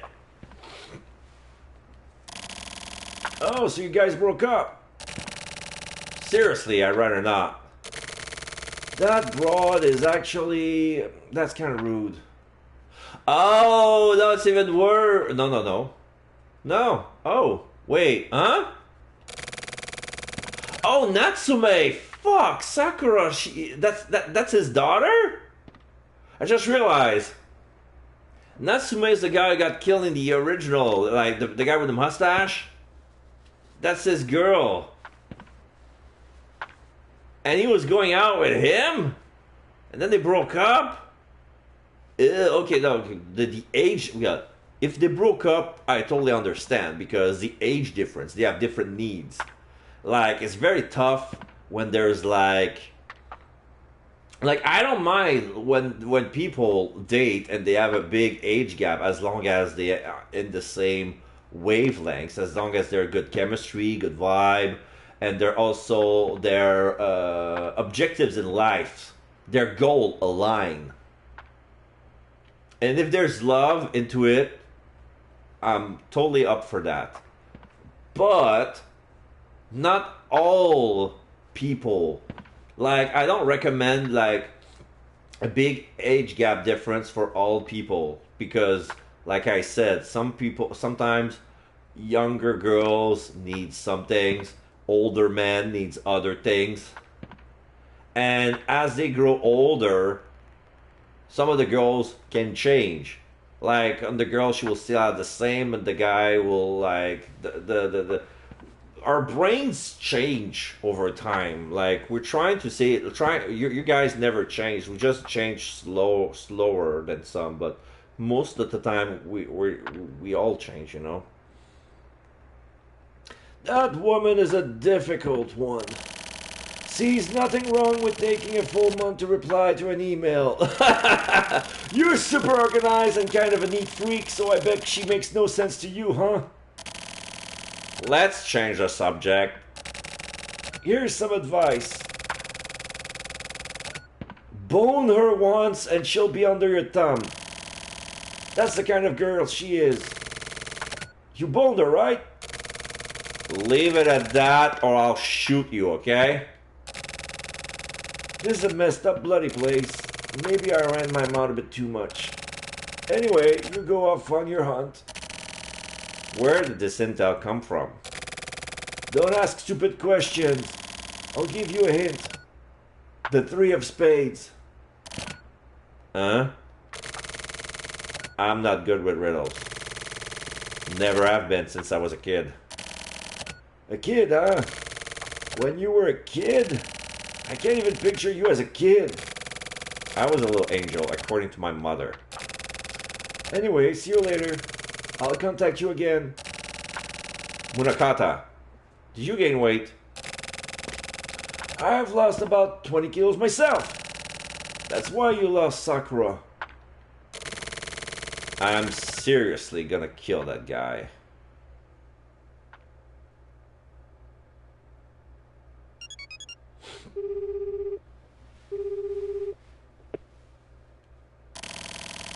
We received more intel. There's one more Trump member. One more? This is Sakura. You mean someone left over? Leftover? No, I think it may be someone new. What do you mean? Either way, we don't have detailed info yet. All we know is that it's someone behind the scenes. A joker? You know about this? No, just a hunch. The only playing cards connected to the world of the underside of the cards are the Joker and the Ace. It's common knowledge. You're as clever as always. But I don't want you to move just yet. I'll take care of things. Is that a warning? Or just advice? It's supposed to be kindness. What I'm trying to say is, I don't want you overexerting yourself. Could you not do that? Your creepy kindness makes me want to kill you. I'll do my own thing. Don't get in my way, okay? You are indeed outside my control. Sorry. Why are you apologizing? Shit! Dot dot dot.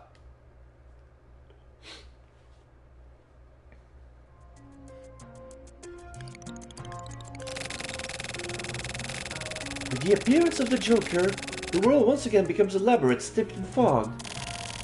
This is your mission. Make sure you process the Joker before Michiro and company.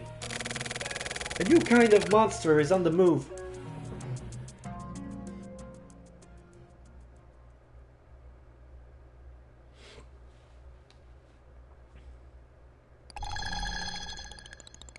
(10:22 p.m.) Underground hallway. Area D4 of the 24th Ward. Processing Joker.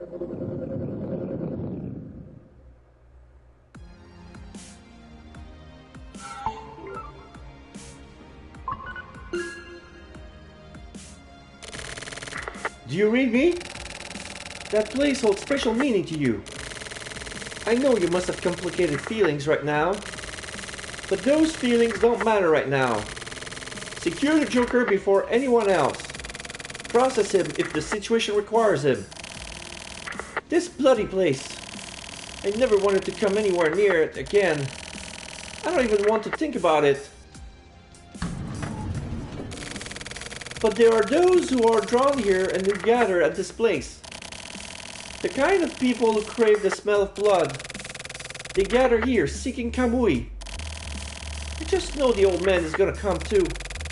It's just a hunch, but still. I don't know why. But somehow I just know. Tetsugo Kusabi is another bloodthirsty one. Oh, I remember this guy, Kusabi, from the first. Okay, alright, I get it now. So now we're back to being protagonists. So we're back into being Uehara. And we're working as a 24th, so this is very a prequel. So we have not been transferred to the 25th yet. He's the kind of guy you can only live on the brink of death. Find him. Finish things once again. Oh no. The guy survived, now we have to kill him again? Fight the past. Be killed by the past. Or kill the past. It all depends on you.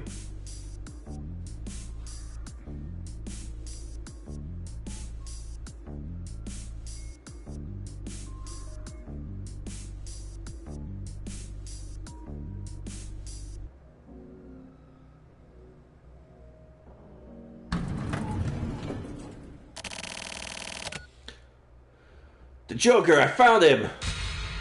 Oh fuck, it's Shiroyabu.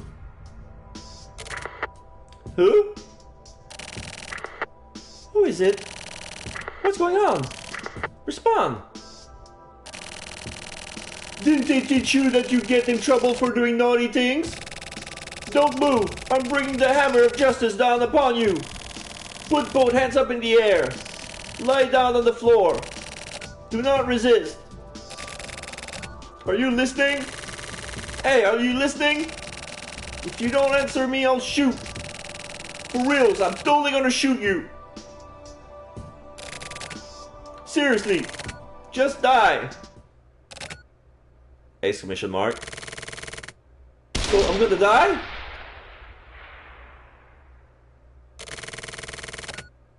Playtime is over, kid.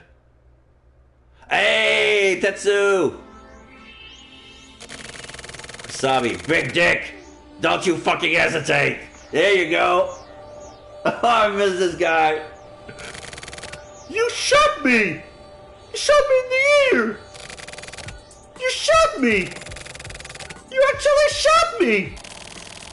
Not even my mother has ever shot me! Kid, this ain't the fucking Joker. Look at him. It's obvious. He's got justice written all over his goddamn face. My ear got torn off! Calm the hell down. It's just a flesh wound. And Big Dick is my partner. Try to hit him again, I'm gonna kill you with the next shot. Who the fuck are you? The detective happened to be passing by. Detective? My apologies. He's still doing the salute even though he's bleeding from the ear. My name is Mokutaru Shoriyabu, assigned to a special team within the Metropolitan Police Department.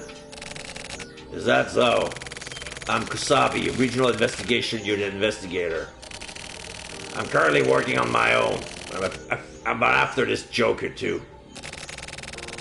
Tetsugoro Kusabi, the legendary detective. I'm a huge fan. I got absolutely obsessed with the silver case and made a special request to join the heinous crimes unit. And I did my graduation thesis on the influence of the mass media on the silver case and... Shiroyabu, is this something we have to talk about right now?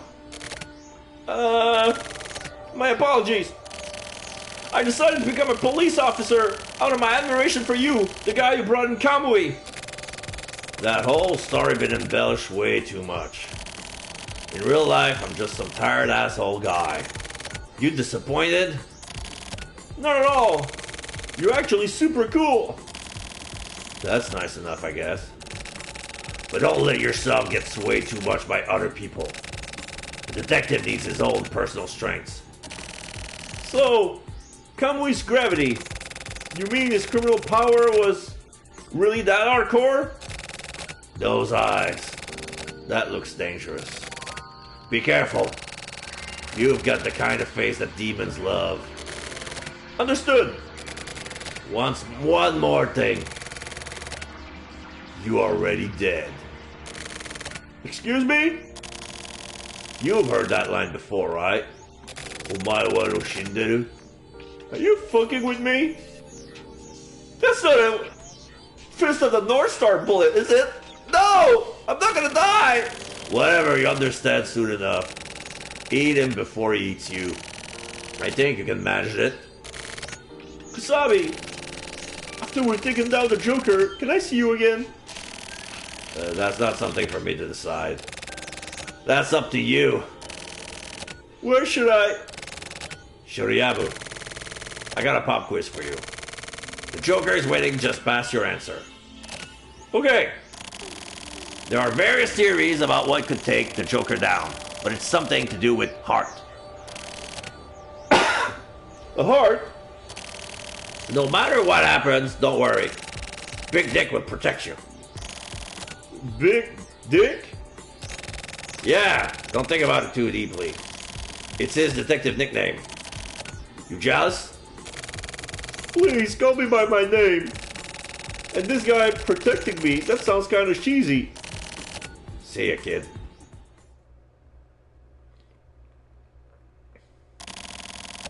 He disappeared? So that was the actual legend himself. What a wily old dude. Hey, you know what? You're pretty creepy.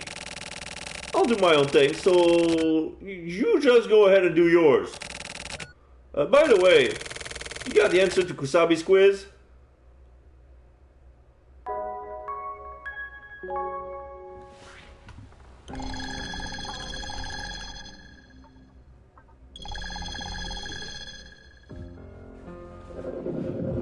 So, Akihiko Alley?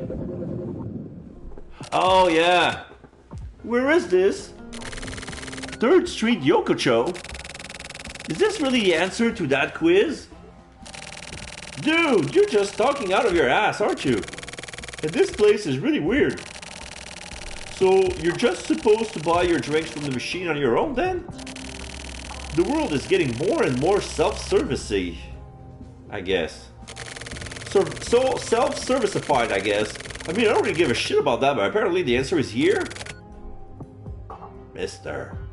So there's a guy hiding behind the vending machine. Did you say something? Mister, over here. Huh? This vending machine is talking? Over here, mister. There's a symbol on the wall. And he pops up. The fuck? Hey, what the hell are you doing over there? I haven't decided on what grounds yet, but I'll arrest your ass. Ichisuza. Oh, come on, give me a break. It's comfortable here. I'm a professional witness, so I'm just witnessing. That's super sketchy. You're a real sketchy dude. My name is Akihiko Ishizuka. I've got a business card. I don't want it. My name is Mokutaro Shiryabu. I'm a cop. Do you mind if I ask you a few questions? So you're witnessing, huh? What exactly are you witnessing? The holes in society. If you look at something through a hole, you can see the center extra clearly. The center is what's important. I like doing this. I have no idea if you're being serious. But this guy brought me here, so... That guy there... He's got it on, doesn't he? Wow, he's really got it on. Quit fucking around! Ishikawa, was it? It's Ishizuka. You can actually call me Ichi. Ishi, I don't give a shit about what he's got on or whatever. I need the answer to this quiz I was told to work out. A way to take down the Joker. LOL. LOL isn't something you actually say out loud. Fuck it, I say it out loud. I don't say LOL. LOL isn't something you actually say out loud, but LOL is. Okay? LOL is. God damn, you're a weirdo, Ishii. Okay, then pay me. Nope. I'll buy something instead. We've got a new product out. Condensed milk American cherry soda. It's got really dubious flavor. Please give it a try. There are too many different kinds here. Where is it, that condensed milk something or another? The condensed milk American cherry soda is the number 3 button on the heart machine. The 3 of hearts. You need the 3 of spades. Right next to the rice dumpling Italian blood orange.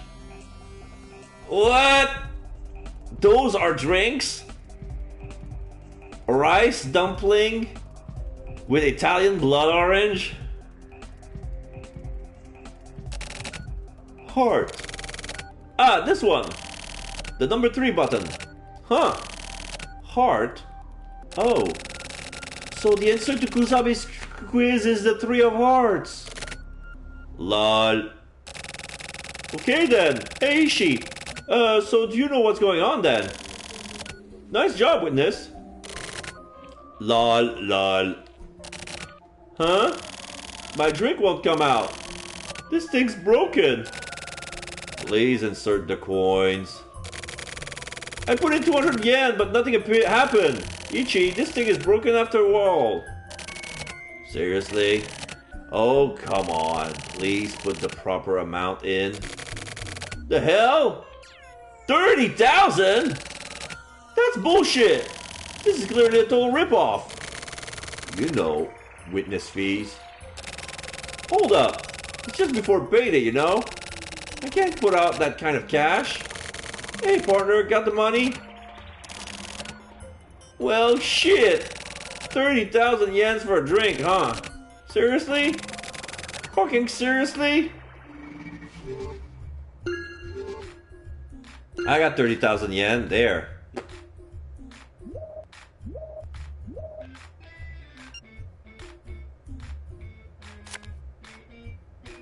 Oh. There's a photo. There's a guy in some sort of mask. There's a J on it. He has a pink necktie. Hey, this photo. Thank you for your purchase. Here's your purchase. Brand new and long awaited. It's the Joker. So this is the Joker. Goddamn prevert. Fucking around like this. It's a nice photo, right? This guy, he really is a total pervert.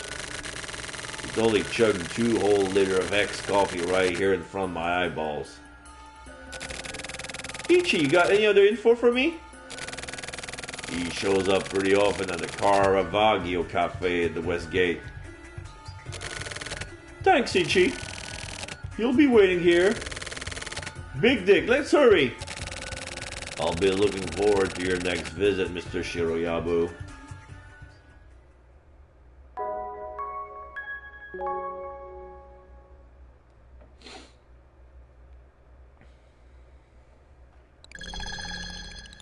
$12.40, Cafe Caravaggio.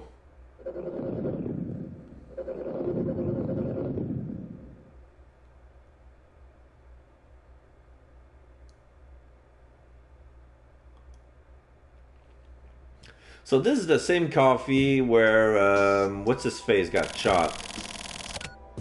Oh, you know what? Since he's wearing a mask, I want to use a prop. Be right back.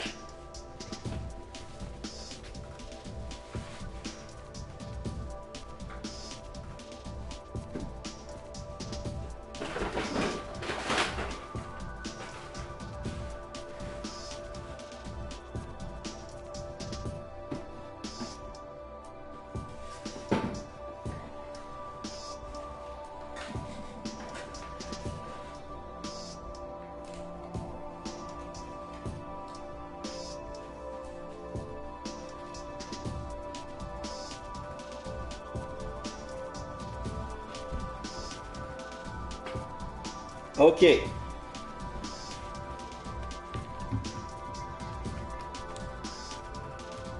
Okay, it fits. So, you're Mokotaro Shirayabu. I already know everything about you.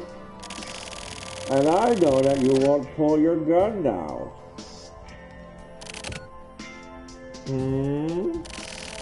And who are you? I don't have any information on you.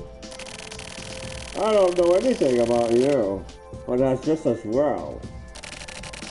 You've got the face of a dead man. I'm going to assume you won't be a threat. Shut the fuck up, prevert! Who the hell are you? Can you not see this letter J? You trying to say you're the Joker?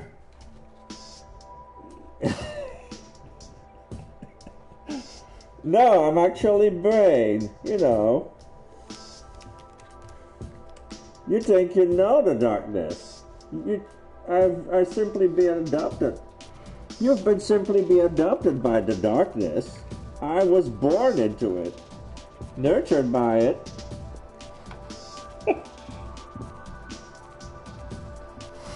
See, I'm not the Joker. Well, that's what people call me.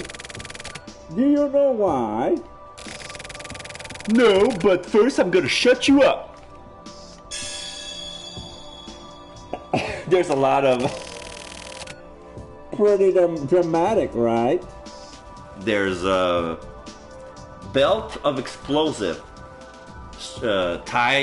strapped, duct taped all around his shirt, underneath his belt. They show all those wires. Sorry. So I'm gonna have to remove my mask every time I need to do a different voice. So I'm gonna keep it in the nearby. I'm not gonna wear it on my face.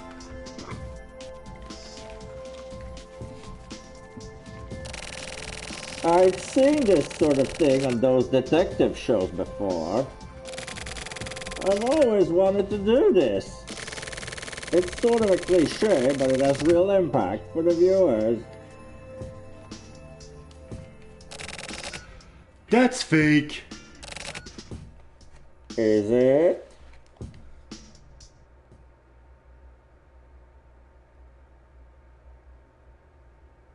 He takes a remote, press a button, and there's bombs on the next building that explodes.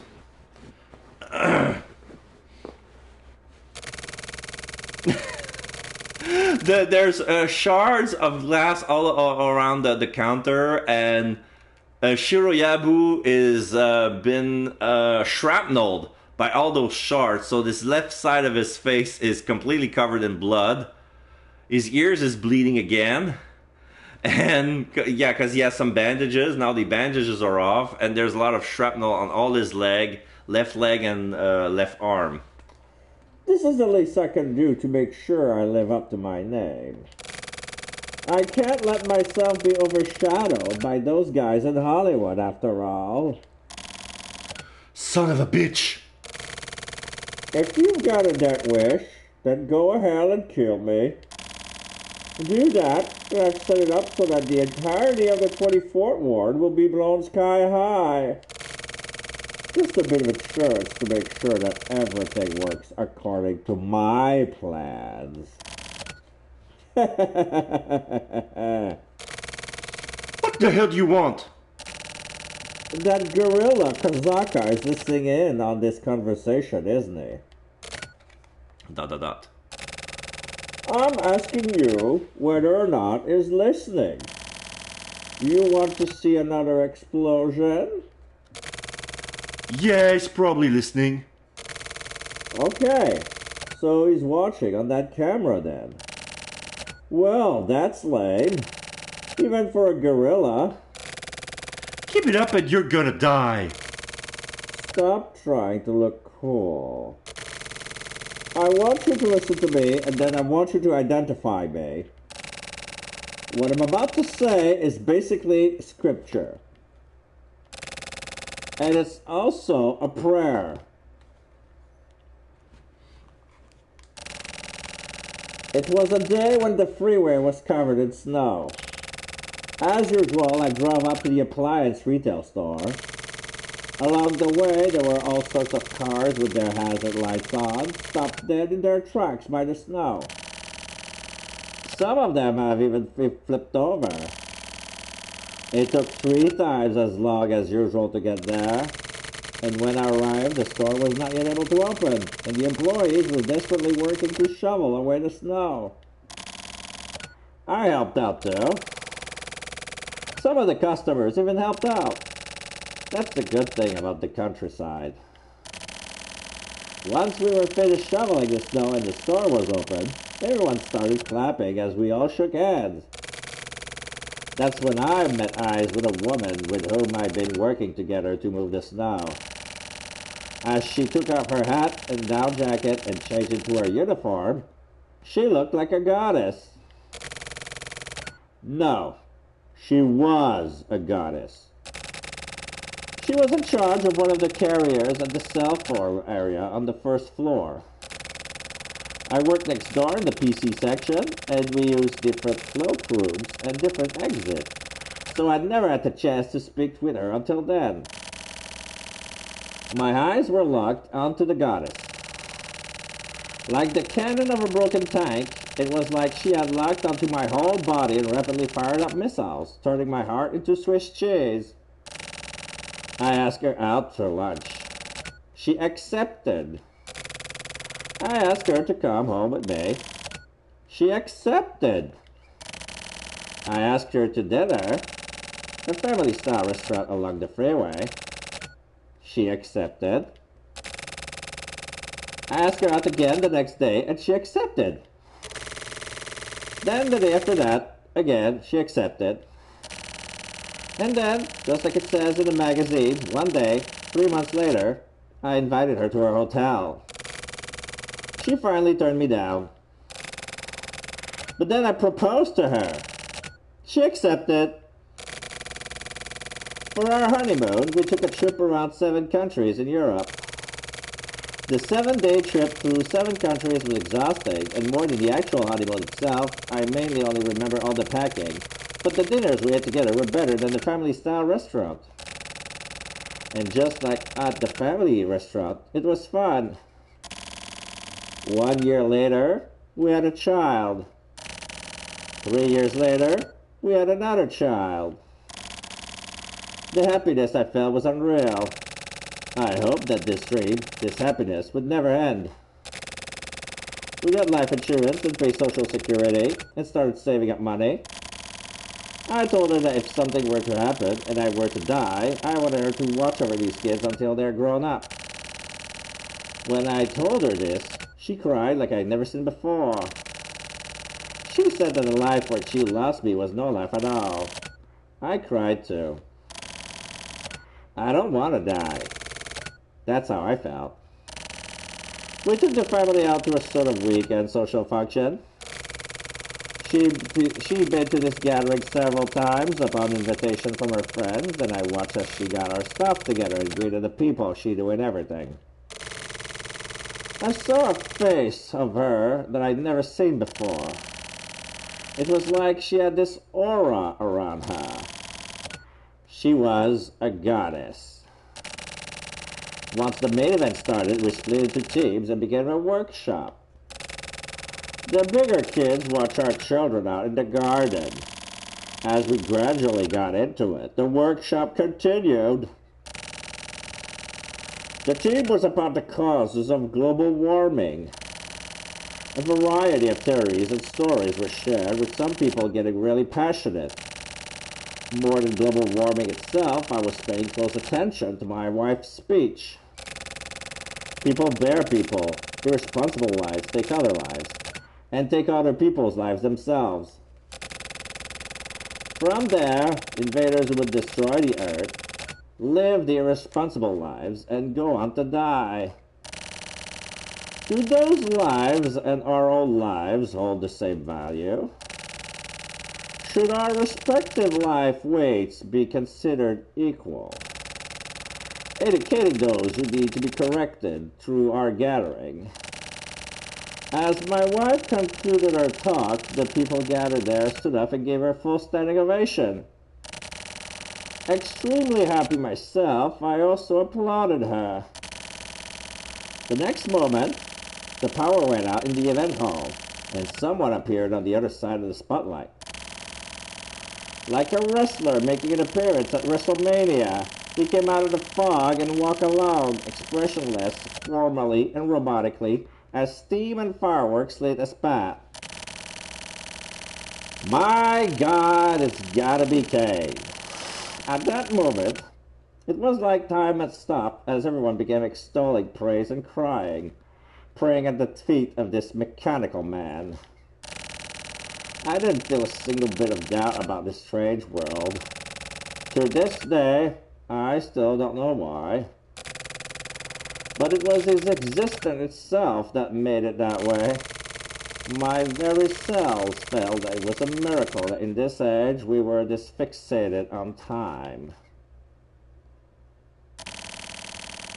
His name was Kamui Uehara.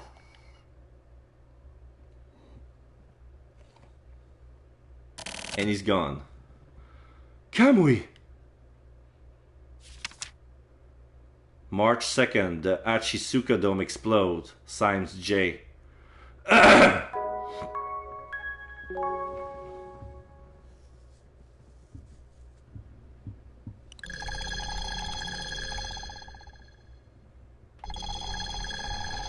March 2nd, 2:55 a.m., Hashisuka Dome, Area D3, 24th Ward.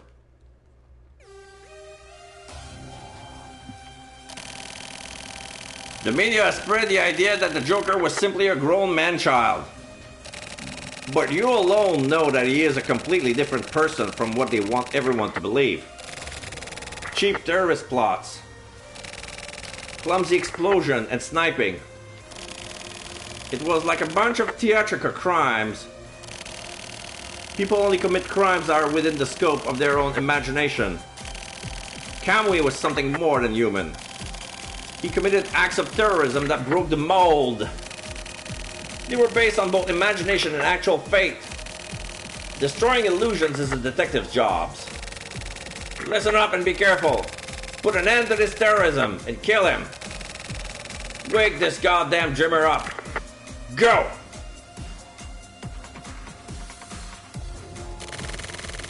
Did you read me, Big Dick? I'm gonna move in front of the Southern Alps stand. You move in front first base. I'll give you orders along the way. Get hold of me immediately if you have anything to report. Over. Okay.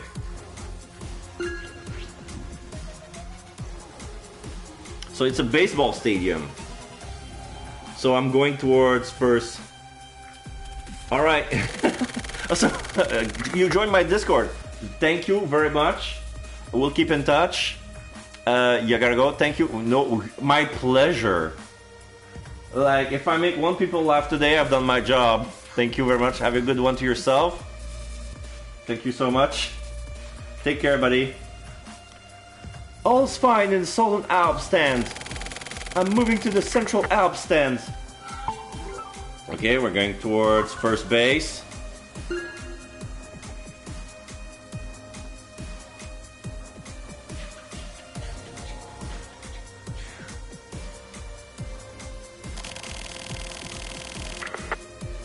All's fine in the Central Alps stand. I'm moving into the Northern Alps stand.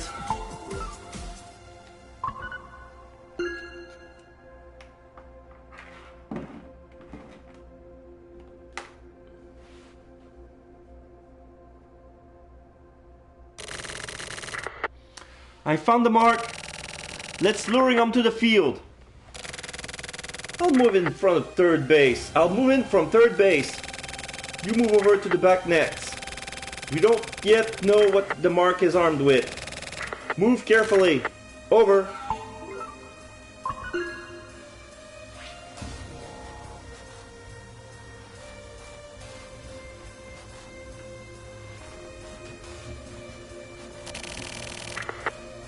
Yeah, just like that. Now keep pushing him towards the field. Like this? I'm going outside of the field.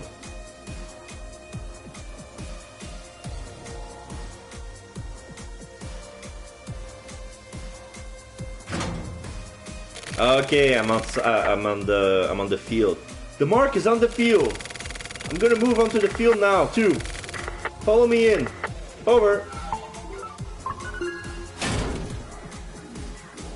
Am I going to the mound? The mark has moved to the mound. Big Dick, move carefully. Alright, I'm going to the mound.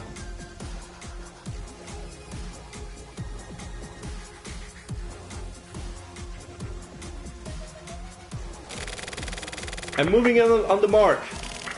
Huh? What is this? I've seen this before. My memory. It's flowing backwards. I can't remember. What the hell is this sensation? These memories. The mark is gonna kill himself? Big Dick, hurry! Stop him!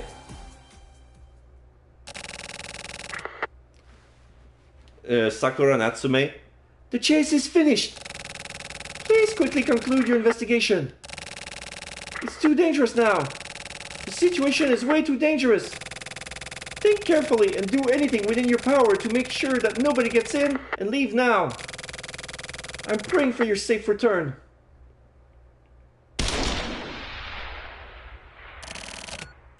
Too late. Fuck! Yeah, Joker shot himself.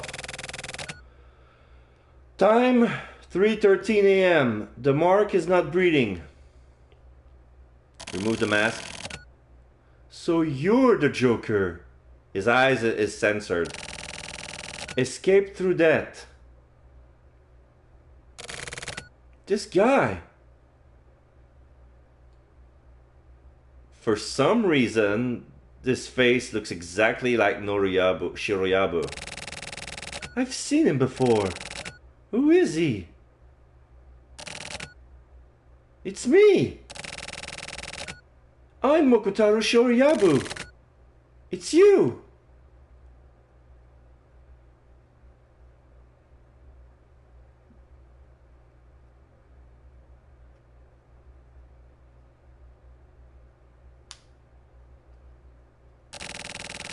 So, here we are again, kid.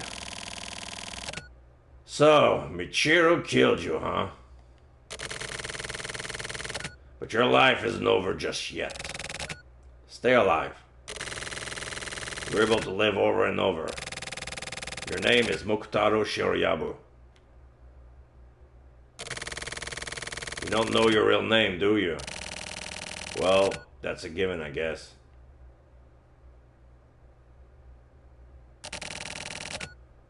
Kamui Uehara's son. Oh, so Shiroyabu is the real Kamui's son? Mokutaru Shimohira. Oh.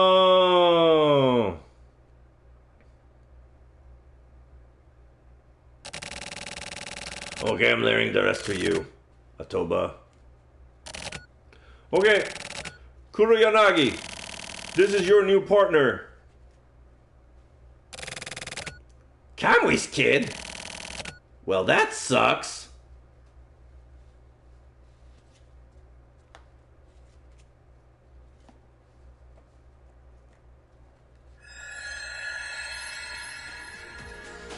White out. Complete. Blackout is coming soon. Dead souls. Okay.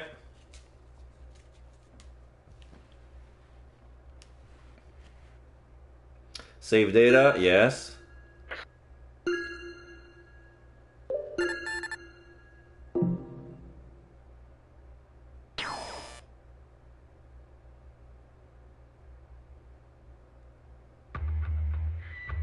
Okay, so now the path of correctness has been completed. So now we can go to matchmaker or placebo. Is there an order?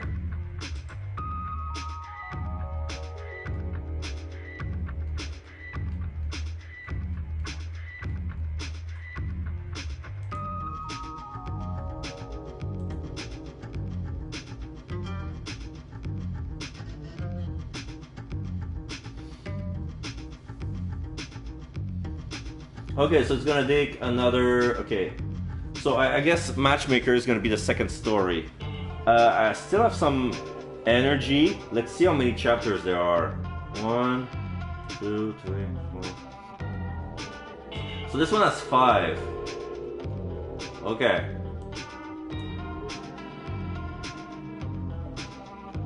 What about placebo?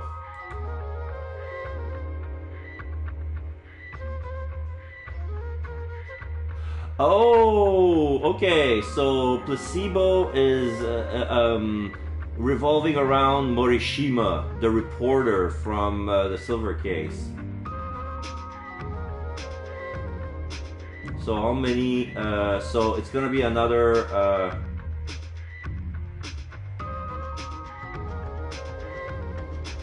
Wake up, stay in room, check everything.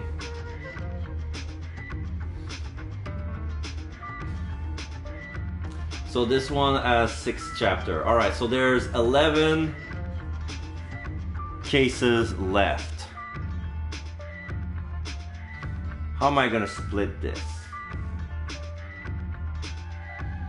Because right now I'm at 2.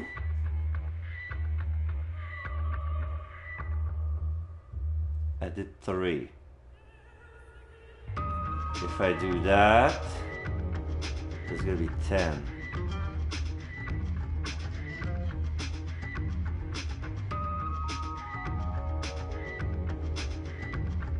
At the speed that I'm going through them, I guess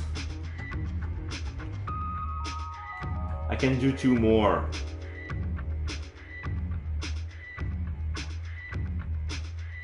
Yeah. So yeah, this game will take 2 more streams. I can do 2 more chapters. I got enough time to make 2 more chapters, and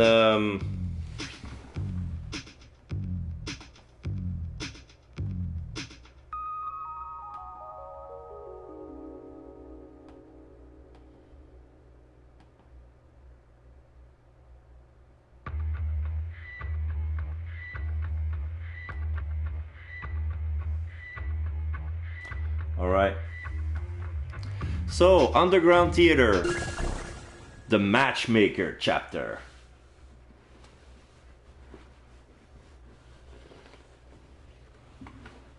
So let's see. So it's gonna be about revolving around the regional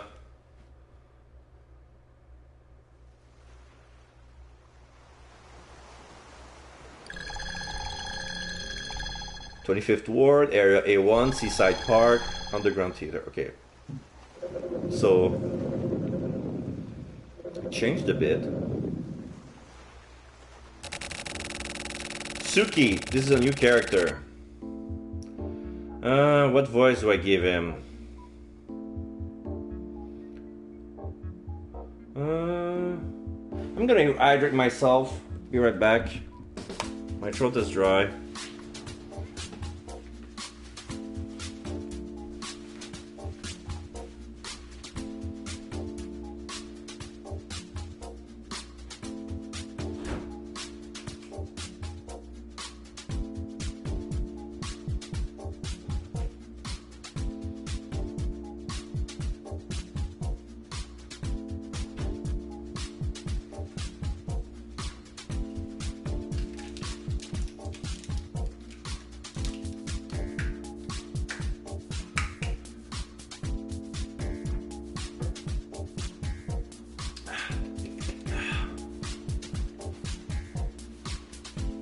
Hits the spot.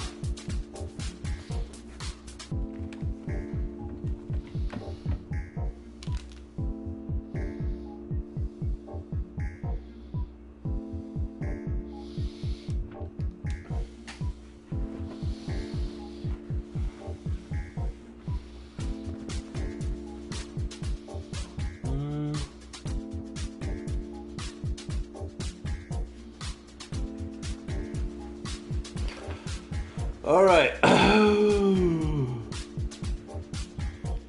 So I have to make a different voice to what I already made. So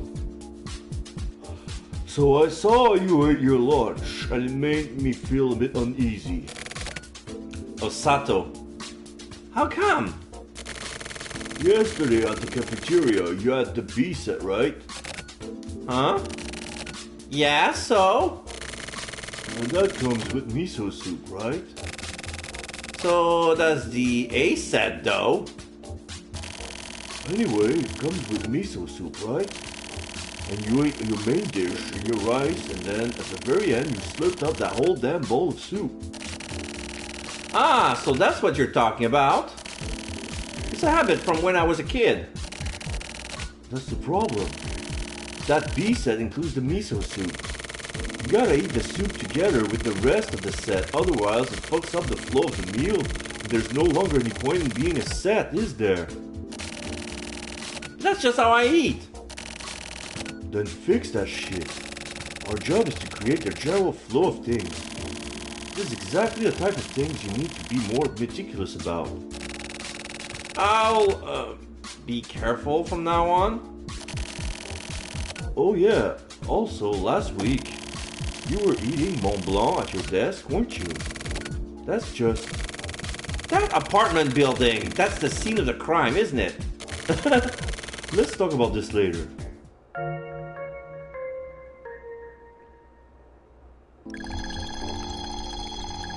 High-rise apartment, area A2. She was eating a Mont Blanc in her desk. She's getting reprimanded for that. Like, I know sometimes Japanese can be picky about, oh, you do this in a weird way.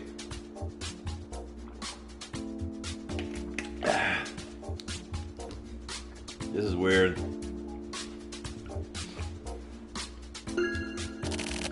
Oh yeah, this is your HC unit ID. Our tech guys are pretty impressive, aren't they? This thing is a real piece of work. Acquired ID card. Also, we already contracted the apartment complex about the investigation under the name Shiroyabu, a guy in the HC unit. Everything else is all prepared and ready to go. Okay then, now we're gonna go into the apartment complex and make contact with the diver and the surviving delivery man. What the fuck are you talking about? Why do you think we arrived ahead of time anyway? I told you yesterday we're gonna check out the dead guy's apartment first, right? Okay, to the apartment then.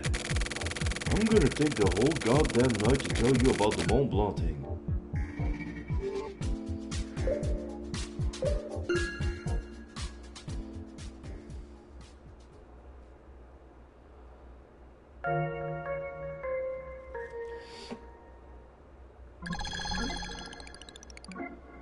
Alright, at 3 AM, high-rise apartment.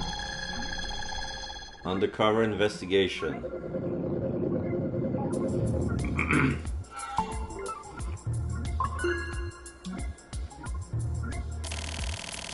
Welcome back, sir.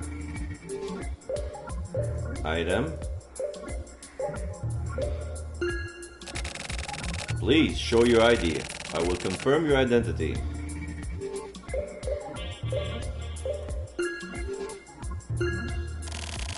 Checking.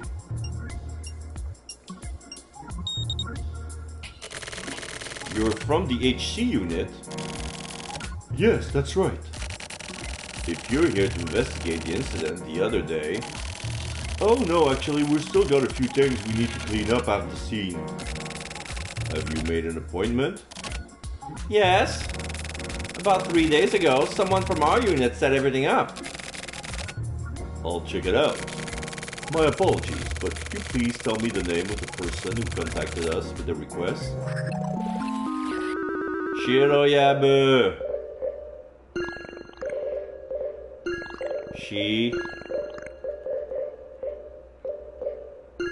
Ro.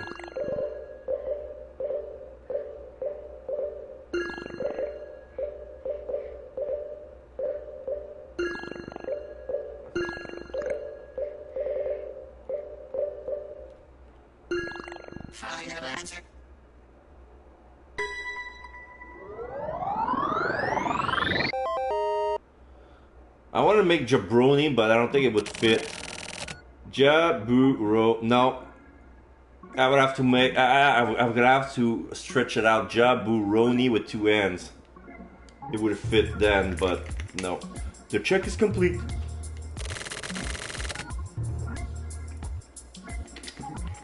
My sincerest apologies.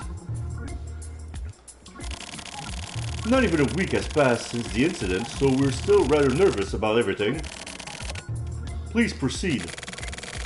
Is something gonna show us to the apartment? Is someone gonna show us to the apartment? Normally, the building administrator would guide you, but unfortunately has been confined to bed ever since the incident. I'll provide you with the password, so you mind going directly there on your own? The password is... Oh, it's the same thing as last time. 80-30-26. 80-30-26. 80-30-26. 80-30-26. Got it. 80-30-26. 80-30-26. 80-30-26. Elevator all. I'm gonna write it down. I'm gonna forget. 80, 30, 36.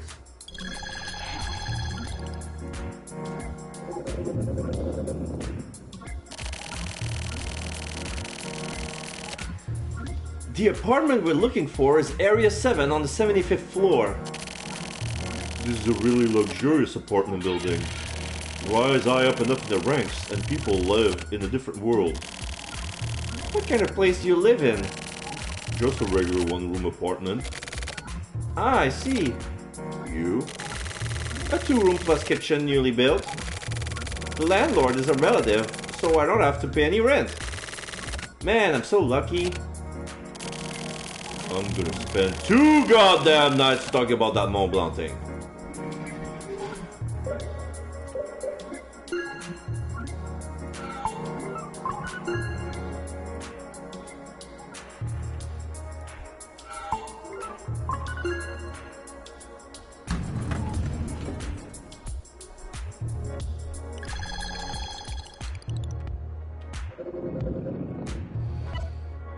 Please input the desired floor.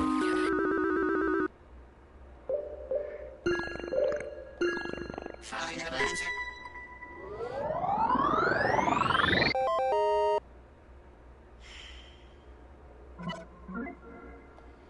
75th floor had been selected.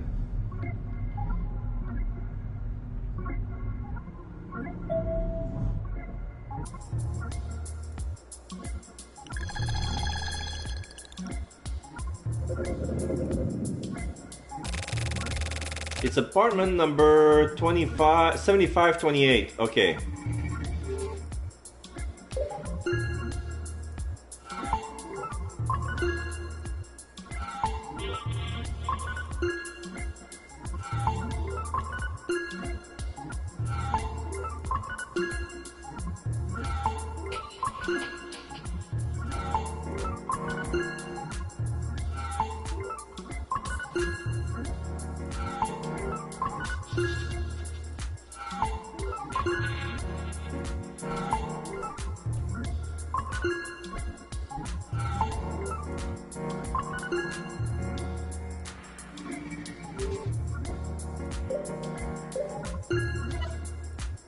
Please input password.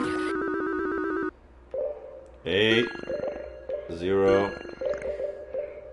2 0 3 6. Final answer. Oh shit!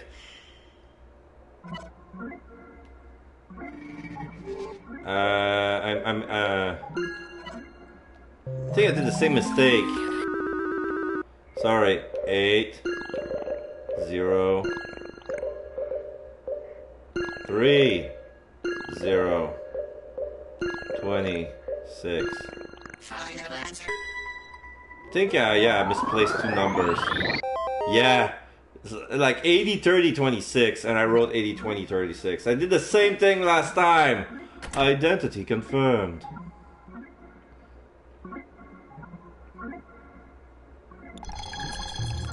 So this is the same 2:29 p.m.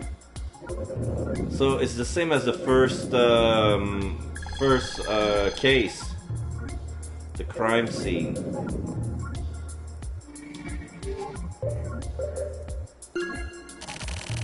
I guess they've already cleaned the place up pretty well.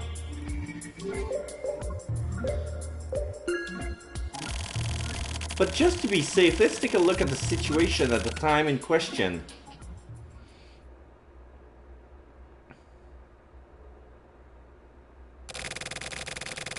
According to my research, the victim was Miru Yuzuki.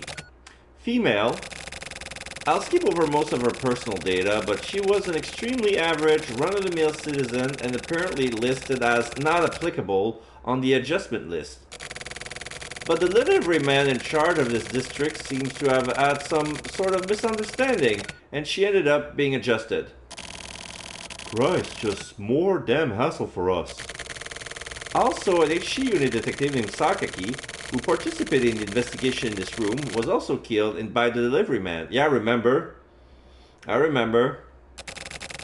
After that, there was a war between almost all of the delivery men in this district and the Ichi unit. The guy named Shoroyabu, whose name came up earlier, and the person in charge of the investigation named Kuroyanagi survived. That's pretty much the summary of the raw facts of this case.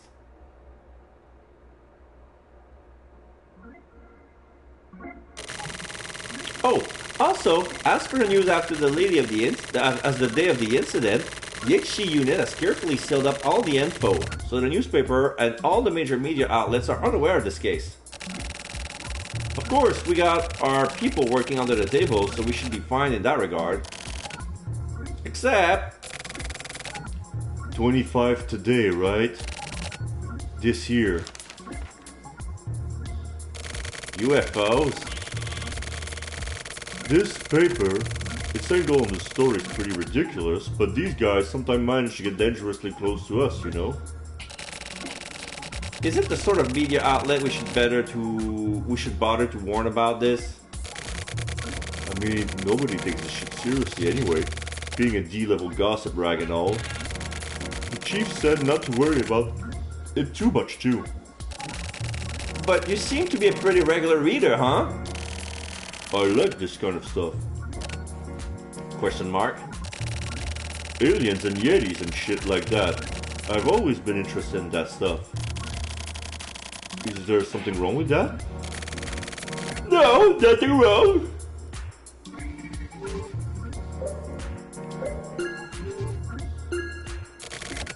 Anyway, there are a few things which are clear. First, the fact that we don't know what caused the delivery guys to start going crazy.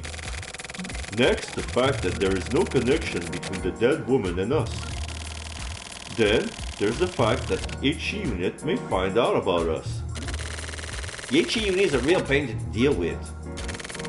If those assholes try barging in on our territory, I'll crush their asses. You really hate the HE unit, don't you? Yeah. Anyway, let's check this apartment out.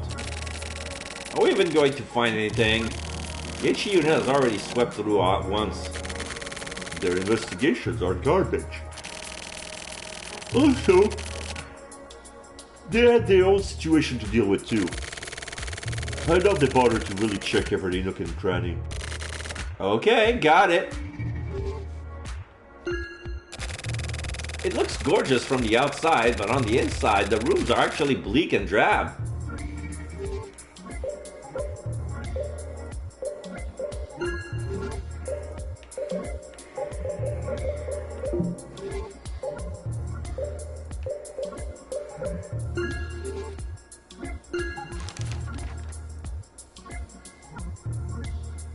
Contact made with aliens, mysterious metallic sound heard at high-rise apartment. This paper's editorial department has received information from certain sources that have been mysterious metallic sounds heard coming from Bayside Towerland in the 25th Ward Bay Area. According to said sources, these sounds are strikingly similar to the sound heard during the appearances of the silver light emitting alien previously covered by this very newspaper. Bayside Towerland is among the very high-rise residential buildings within the ward, and the roof of that particular building would be a perfect spot for a UFO to land and take off from, according to specialists. So far, no witnesses claiming to have seen actual aliens themselves have come forward, but it is thought to be extremely likely that extraterrestrial life form have indeed arrived. We'll continue our coverage for these aliens, so check back regularly for more information. Reported by Atsuo Mikichima. Notice, we're currently accepting suggestions for a nickname for the aliens mentioned above. Please submit your suggestion. We have emailed to the editorial department. Are you fucking killing me? Like, they're gonna let the public choose the nickname for that.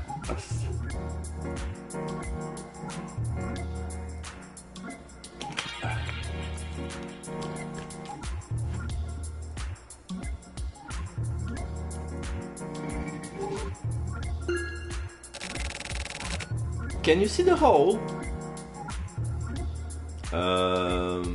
Yeah. A long thin metal rod came through here, which is apparently how both Yuzuki and Sakaki were killed. So the delivery guy was hiding out in the attic. These guys use strange tools, don't they? They work issue tools. It's not like they can carry guns and shit around. I want one of those too. Then how about you go work as a delivery guy, huh? They're sure got a bunch of opening at the moment. That look into your eyes tell me you're serious.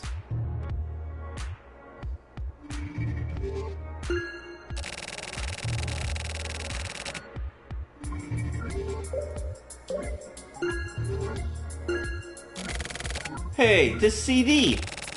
Do you know this band? They're called Death Valley Bomb, and they're like hella punk. I love these guys. And this is a super rare album from back when they were indie. Can I take this home? No! Damn, what a waste.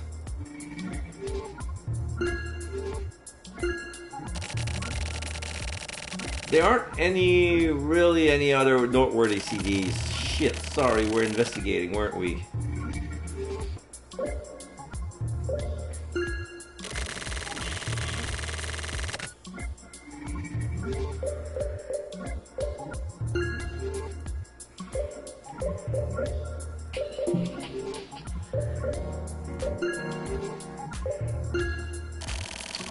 You know, it's been a long time since I've been in a girl's apartment. It's kind of exciting. Oh wait, but she's dead, huh?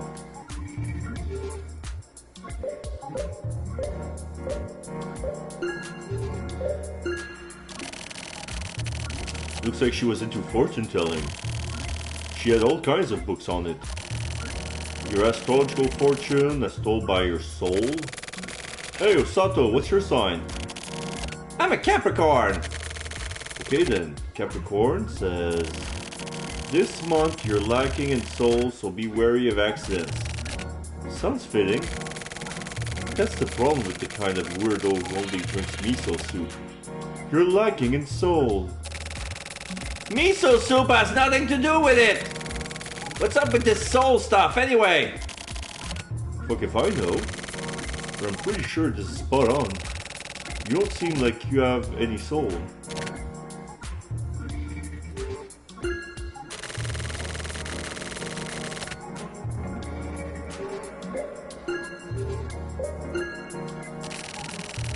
Okay, I'm a Leo, so... Wait, what the hell is this? Acquired memo. This is a cell phone number. Damn, not even the HE unit would have missed this. A little while ago you said their investigation were garbage. Shut up! Was it put there after the crime? Should we try calling it? Yeah? Okay, I'm gonna call. Get ready to trace it. Okay. Hey, give me your cord. I'm gonna hook it up throughout the fixed line. Here you go. Okay, ready to go? The number? Oh, I need to check the memo. 00014759986. I'm not gonna remember that. 00014759986.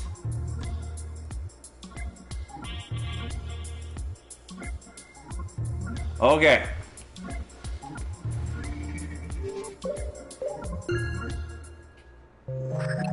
Enter the phone number. Okay. 000 14 75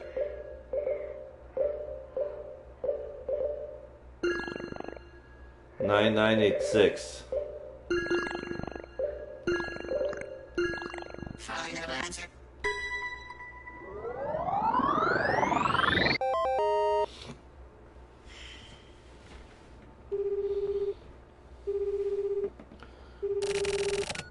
No answer. Oh, who's this? Sakura! So, you're next up on stage, huh? Who is this?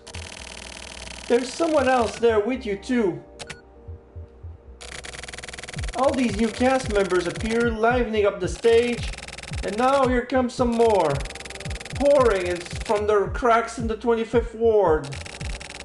I'm still up in the wings, so I can only observe what's going on, and my heart is very starting to race. Can you hear it too?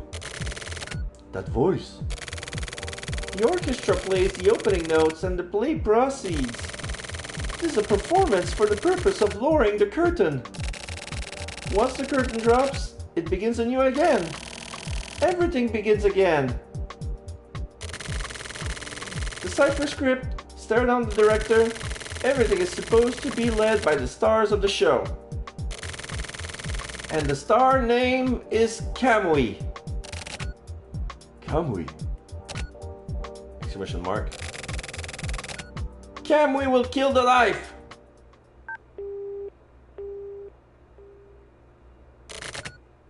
Sato! What the hell is this? What's up? How's the trish going? Checking this out. The reception point is scattered all throughout the 25th ward. And look at all these numbers. Even we can't trace it. And on top of that, Kamui. Kamui, huh? From the 24 wards. I don't know. So who was that on the phone anyway? ...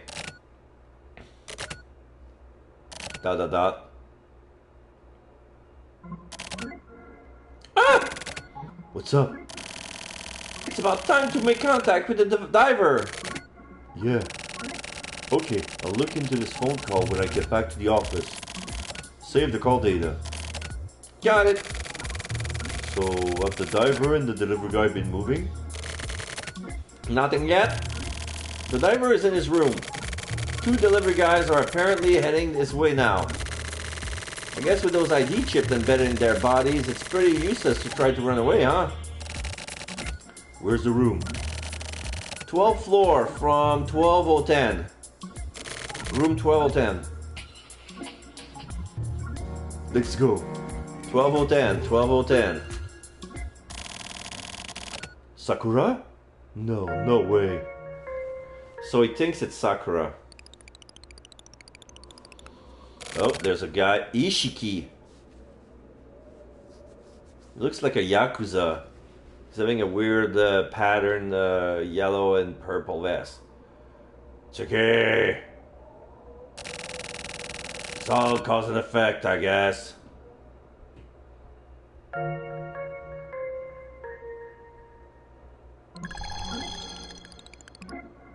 3:05 p.m. 12th floor. Oh, they teleported me there. This is it.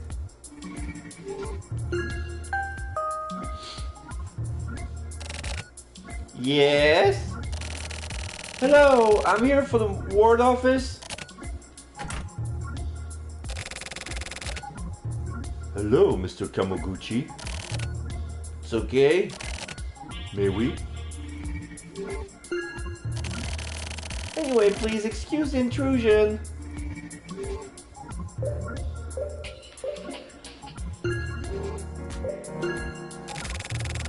This guy's obviously on high alert. We gotta be careful.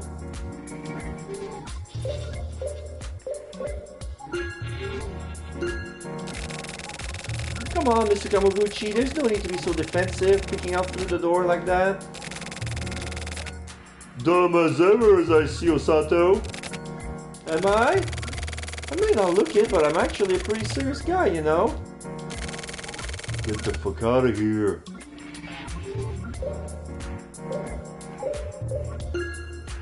Get the fuck out of here.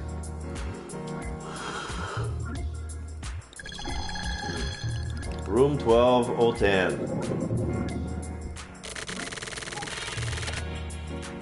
Where are Ijima and Sakashita? They'll be coming a bit later.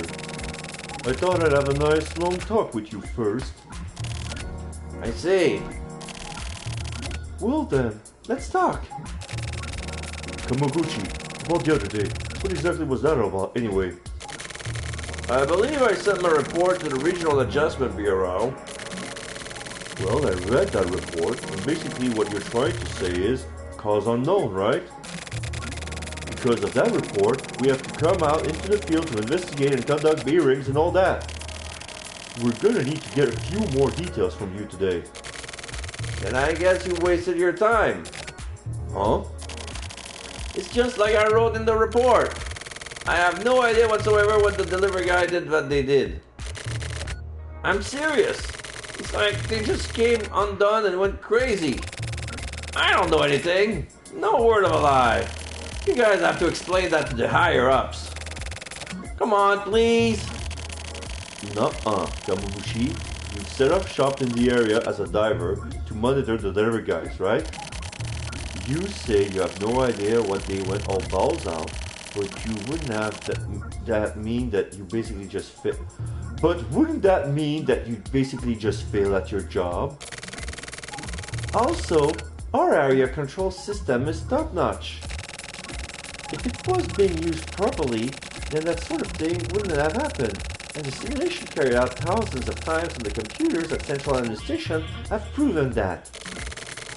Which means that you're the most suspicious guy on our radar right now. Our bureau theorized that someone manually screwed with the system, causing it to bug out. And on top of that, you know what kind of people live in this apartment complex, right? For this kind of situation to come up here, right on the doorstep of all these big shots, that's a pretty serious problem. Yeah, sorry, it's a mystery. Just isn't gonna fly here. Be honest with us. This complex has been permeated with a really strange sense of pressure for a while now. Pressure? I can feel it. Working as a diver, you become able to feel these subtle changes in the air. You start messing with someone's watching. You start sensing when someone's watching. Someone is here. Someone with an extremely strong kind of power. 2 or 3 days or so after first sensing that power, the delivery guys went off the hook. I couldn't stop them. Your big, amazing system wasn't able to control them either. And more importantly, I was totally unable to move. I mean, that literally, it was like my entire body became unable to move at all. Something went seriously wrong. It was like someone has stacked up a bunch of bricks and then someone came along and ripped one out and then... I don't know anything. Okay. Calm down, Kamoguchi. We work in the field ourselves. We know how hard it is for guys sent out to work here and there. Also, ever since we met on the job, we've worked together the whole time. So how about you come back to the bureau with us, relax for a bit, and we all have a nice long talk, okay? Osato, escort Mr. Kamoguchi. Okay. And then she shot us. She shot the guy. Adjustment complete. Hey! Hey! What the fuck are you doing?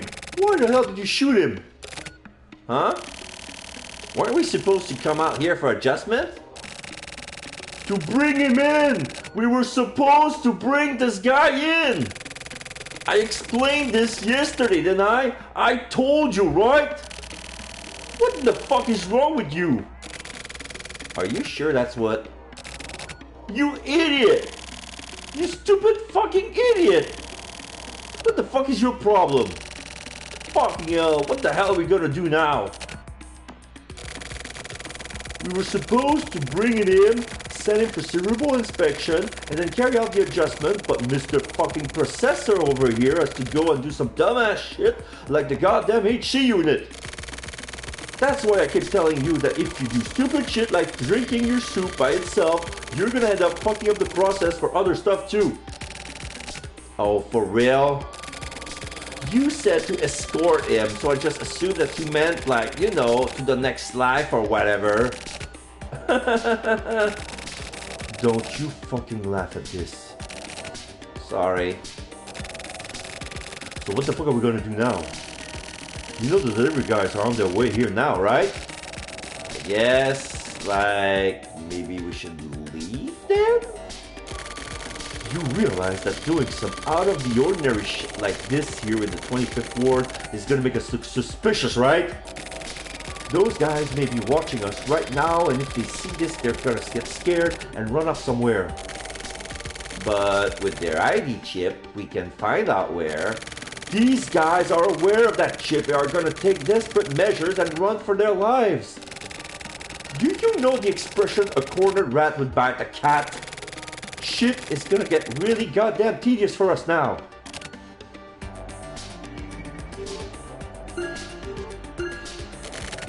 I know. Let's throw Kawaguchi. I know. Let's throw Kawaguchi out the window. No. Just no. Are you kind of slow or something? That's your big idea? What the fuck is wrong with you? So that's not gonna work? Fuck no, it's not gonna work! You're just completely retarded. Sorry, I almost said it. They really like to use that word a lot. I'm gonna have to apologize in advance. Next stream, I'm gonna apologize. I'm gonna read it. Completely? What do you mean completely? Like, she doesn't mind being called an R word, but just like not complete R word, just regular R word. Okay, let's hide the body. Hide? Hide it where? Anywhere, I don't care. There's I see 3 bags. I see 3 garbage bags in the bag. Let's put them in the garbage bag and shove it with the rest. We just need to hide the body and make sure Ijima and Sakashita don't get suspicious. Then we're gonna get them to come with us. As for Kamoguchi, we'll tell them he went on ahead to the RA Bureau. Got it? Wow, nice one. Resourceful as always. Yeah, well, think real long and hard about exactly why I have to be so goddamn resourceful in the first place, okay? Your face is all red. Let's cool down a bit, okay? Let's just chill for a second. How about, like, that dresser over there? You'll probably fit in there, right? Alright then. Go ahead and stick him in there yourself, genius. Okay. They're here. Hurry up. Okay. He's in. Good. Who is it? Delivery. Okay, I'll open the door. Ijima. Hi. Hey. Sakajima. Where's Kawaguchi? Oh yeah, Kawaguchi. He went up ahead. He sent him back. We sent him back to the bureau. To the RA Bureau? Yeah, he had to take care of some sort of paperwork regarding the stuff that happened the other day. We actually want you guys to come back with us too. We need to talk to you about a few things. How about you come with us? We've got nothing to do with all that. Just ask us now. We can talk here. We were just following orders ourselves too, you know. You understand, right? What are you gonna do if we don't follow those orders? Adjust us? Hey, come on now. No need to get all worked up. We're not just gonna pop you guys right there. You said that Kawaguchi went off ahead. You don't mean to the next life, do you? What the hell, man? You getting extra paranoid recently? Suki, listen. First off, like I said, we've got nothing to do with your little incident. We only survived because we were doing undercover work on another case, and we have no idea about all that stuff happened either. Also, before we came here, we all got a call from someone we couldn't identify. Be careful of the people you're about to meet. You're really gonna get taken out. Was it a man's voice? or a woman's? It was a man. I see. And then we get here and Kamukuchi's gone. So you get why we probably seem a bit paranoid now, right, Suki? What the hell is wrong with you two, believing some weird-ass phone call on blind faith? We know full well how the RA Bureau does things. And there was that little incident the other day. I've been assuming that something must be up. But I never thought you'd be adjusting your own buddies. Or actually, I just didn't want to think so. So, what's really going on? Huh, Tsuki? Come back with us to the Bureau and you'll get it! Nothing's going on! It's just an investigation, just in case, you know. More importantly, who was that on the phone? Isn't that what you should be worried about right now? Huh? Well? Whatever, anyway, we're gonna need your guys to come with us. Okay, fine. But if we get the feeling anything weird is going down... Yeah, I know. I hope so. Okay, everybody, let's get moving. Let's get moving. Whoa! You dumbass, you fell from the closet. Oops.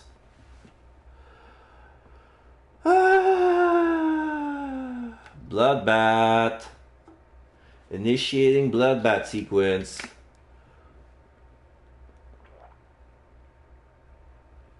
Sorry, I panicked. Of course, their face! Exclamation mark. Shit!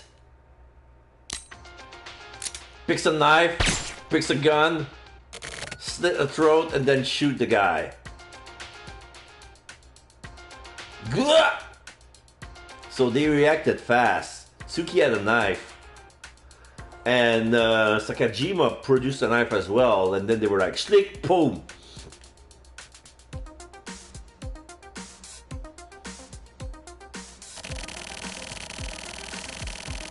Why the hell did you have to make things turn out like this? Tsuki! You motherfucker! Hey, I didn't want to do it. Osato, you fucking idiot. You should have made sure he wasn't going to move when you stuck him in there. But I mean, I was in a hurry, so like, you know, I didn't really get the chance to fix him up properly. Christ, you moron! You stupid fucking moron! How irredeemably fucking stupid are you? Sorry. I felt it on the phone. What? I felt it on the phone. The chills. I got them bad, real bad. Something is beginning. Tsuki, you'll be dead soon too. Yeah, you. Anyway, whatever. You first. Ah! He said something weird. What was that about? The chills? Did he have a cold?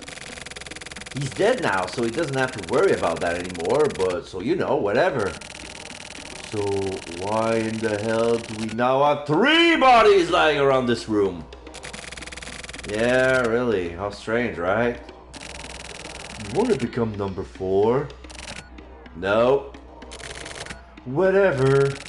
Well, we're gonna have to take drastic measures now. Contact the cleaning department. Have them clean the place up and let's get out of here. Got it.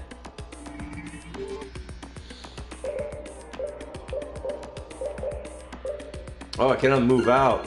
I have to talk to Osato. Okay. I called them. They'll be here in 10 minutes. Sorry about that. I really do feel bad. I totally misheard you yesterday.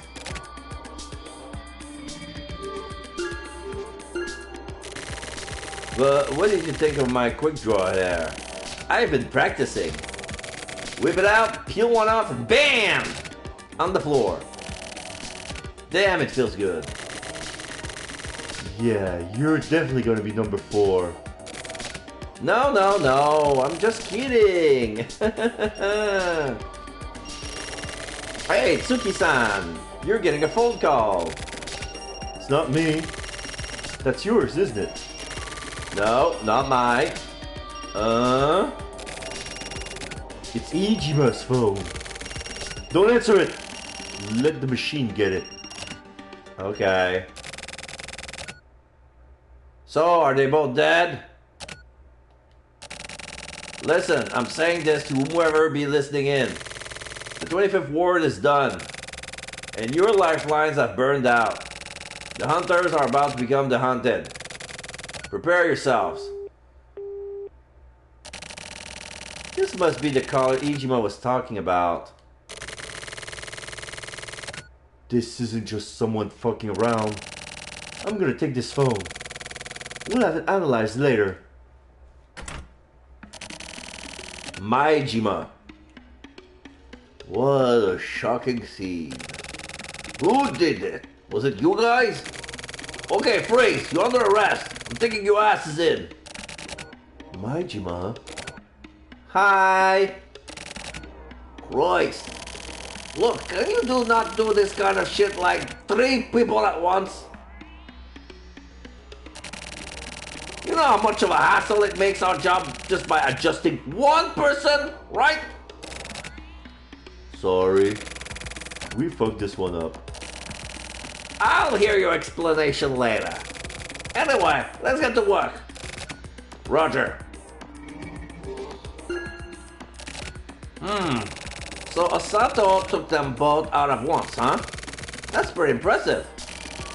No, it was nothing really.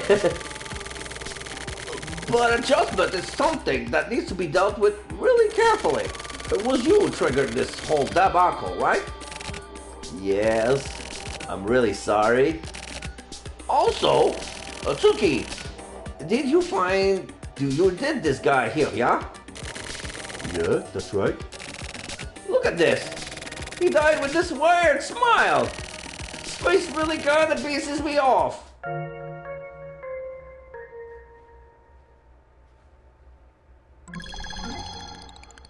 So, Regional Adjustment Bureau, Chief's Office, Area C3, 6:10 p.m. Oh boy, they're really gonna get it. I think I like this chapter better. Like, these guys mean nothing to me, but it's so fun.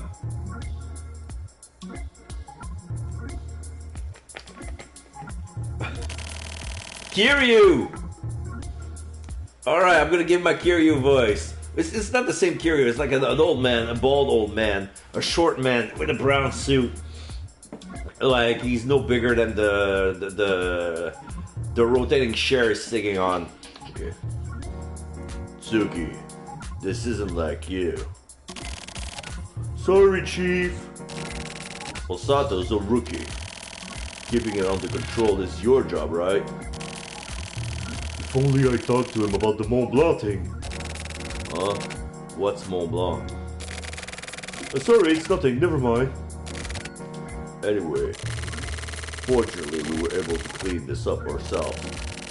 The Ichi unit hasn't caught wind of it.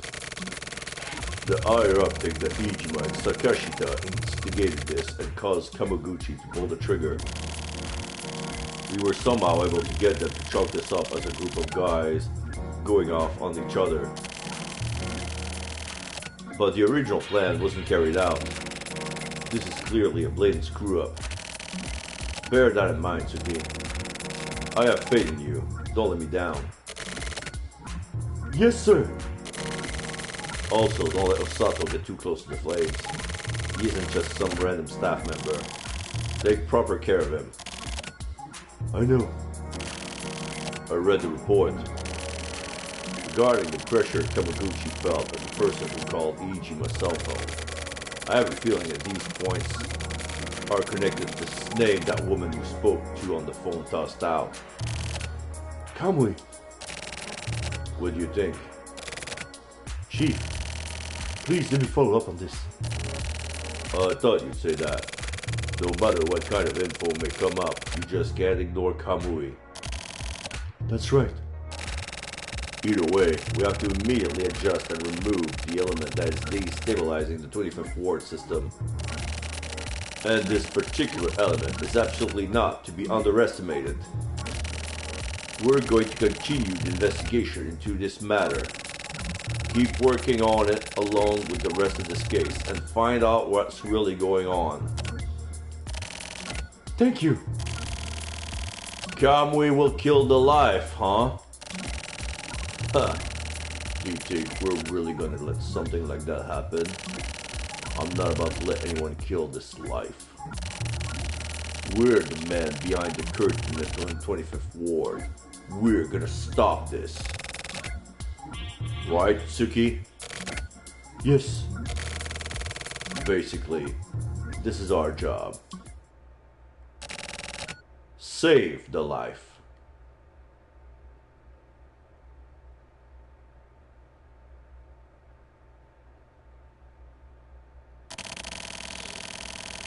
Based on the model case of the Kanto 24 wards, the regulated and ordered society born from the government's Special Administrative Region 24 Ward project and led by the Ministry of Internal Affairs and Codification, various systems and processes were enhanced and improved, and the 25th Ward, where information and circulation are heavily monitored, was born. On the surface, it appears as though the ward government manages the operation and administration of the 25th Ward, but underneath the surface, the Postal Service used the power of the MIAC to expand its territory and scope of operation in order to control and regulate the ward residents. They had martial power surpassing that of even the police and effectively ruled over the ward. The Postal Service workers, known as delivery men, were charged with secretly cleaning up various problems occurring throughout the 25th Ward, and each district was sent a supervisor, known as a diver, to manage and watch over the delivery men. The delivery men and divers were provided with licenses to kill, which was known as adjustments, and they collaborated with employees of a non-publicized group of 25th Ward employees known as cleaners, who were tasked with covering up incidents involving the delivery men and divers and restoring order to the scenes of said incident afterward, ensuring that the actions or all involved were never known by the public. Apart from the cleaners, the 25th Ward government also had one more secret agency. The Regional Adjustment Bureau. The RA Bureau was tasked with administrating both the delivery men and the divers, as well as with providing solutions for problems not even the delivery men nor divers could solve, and were considered a top-level government agency in the field. This group is composed of elite experts personally selected by Bureau Chief Tetsuo Kiryu. Suppression through power. The 25th Ward carried out its business day by day without a hitch thanks to this simple yet powerful methodology. Until now. Everyday life had begun to change.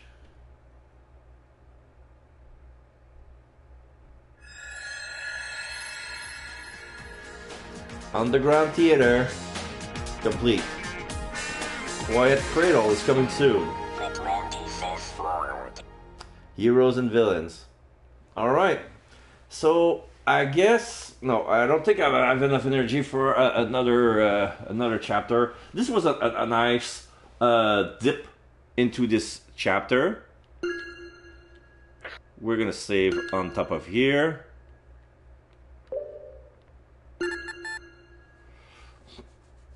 Interesting, we've been playing for 8 hours. And there's like 10 more chapters. So I'm gonna split into groups of... Well, we'll see how it goes. We'll see how it goes. So... Sorry about that. Who are we gonna raid?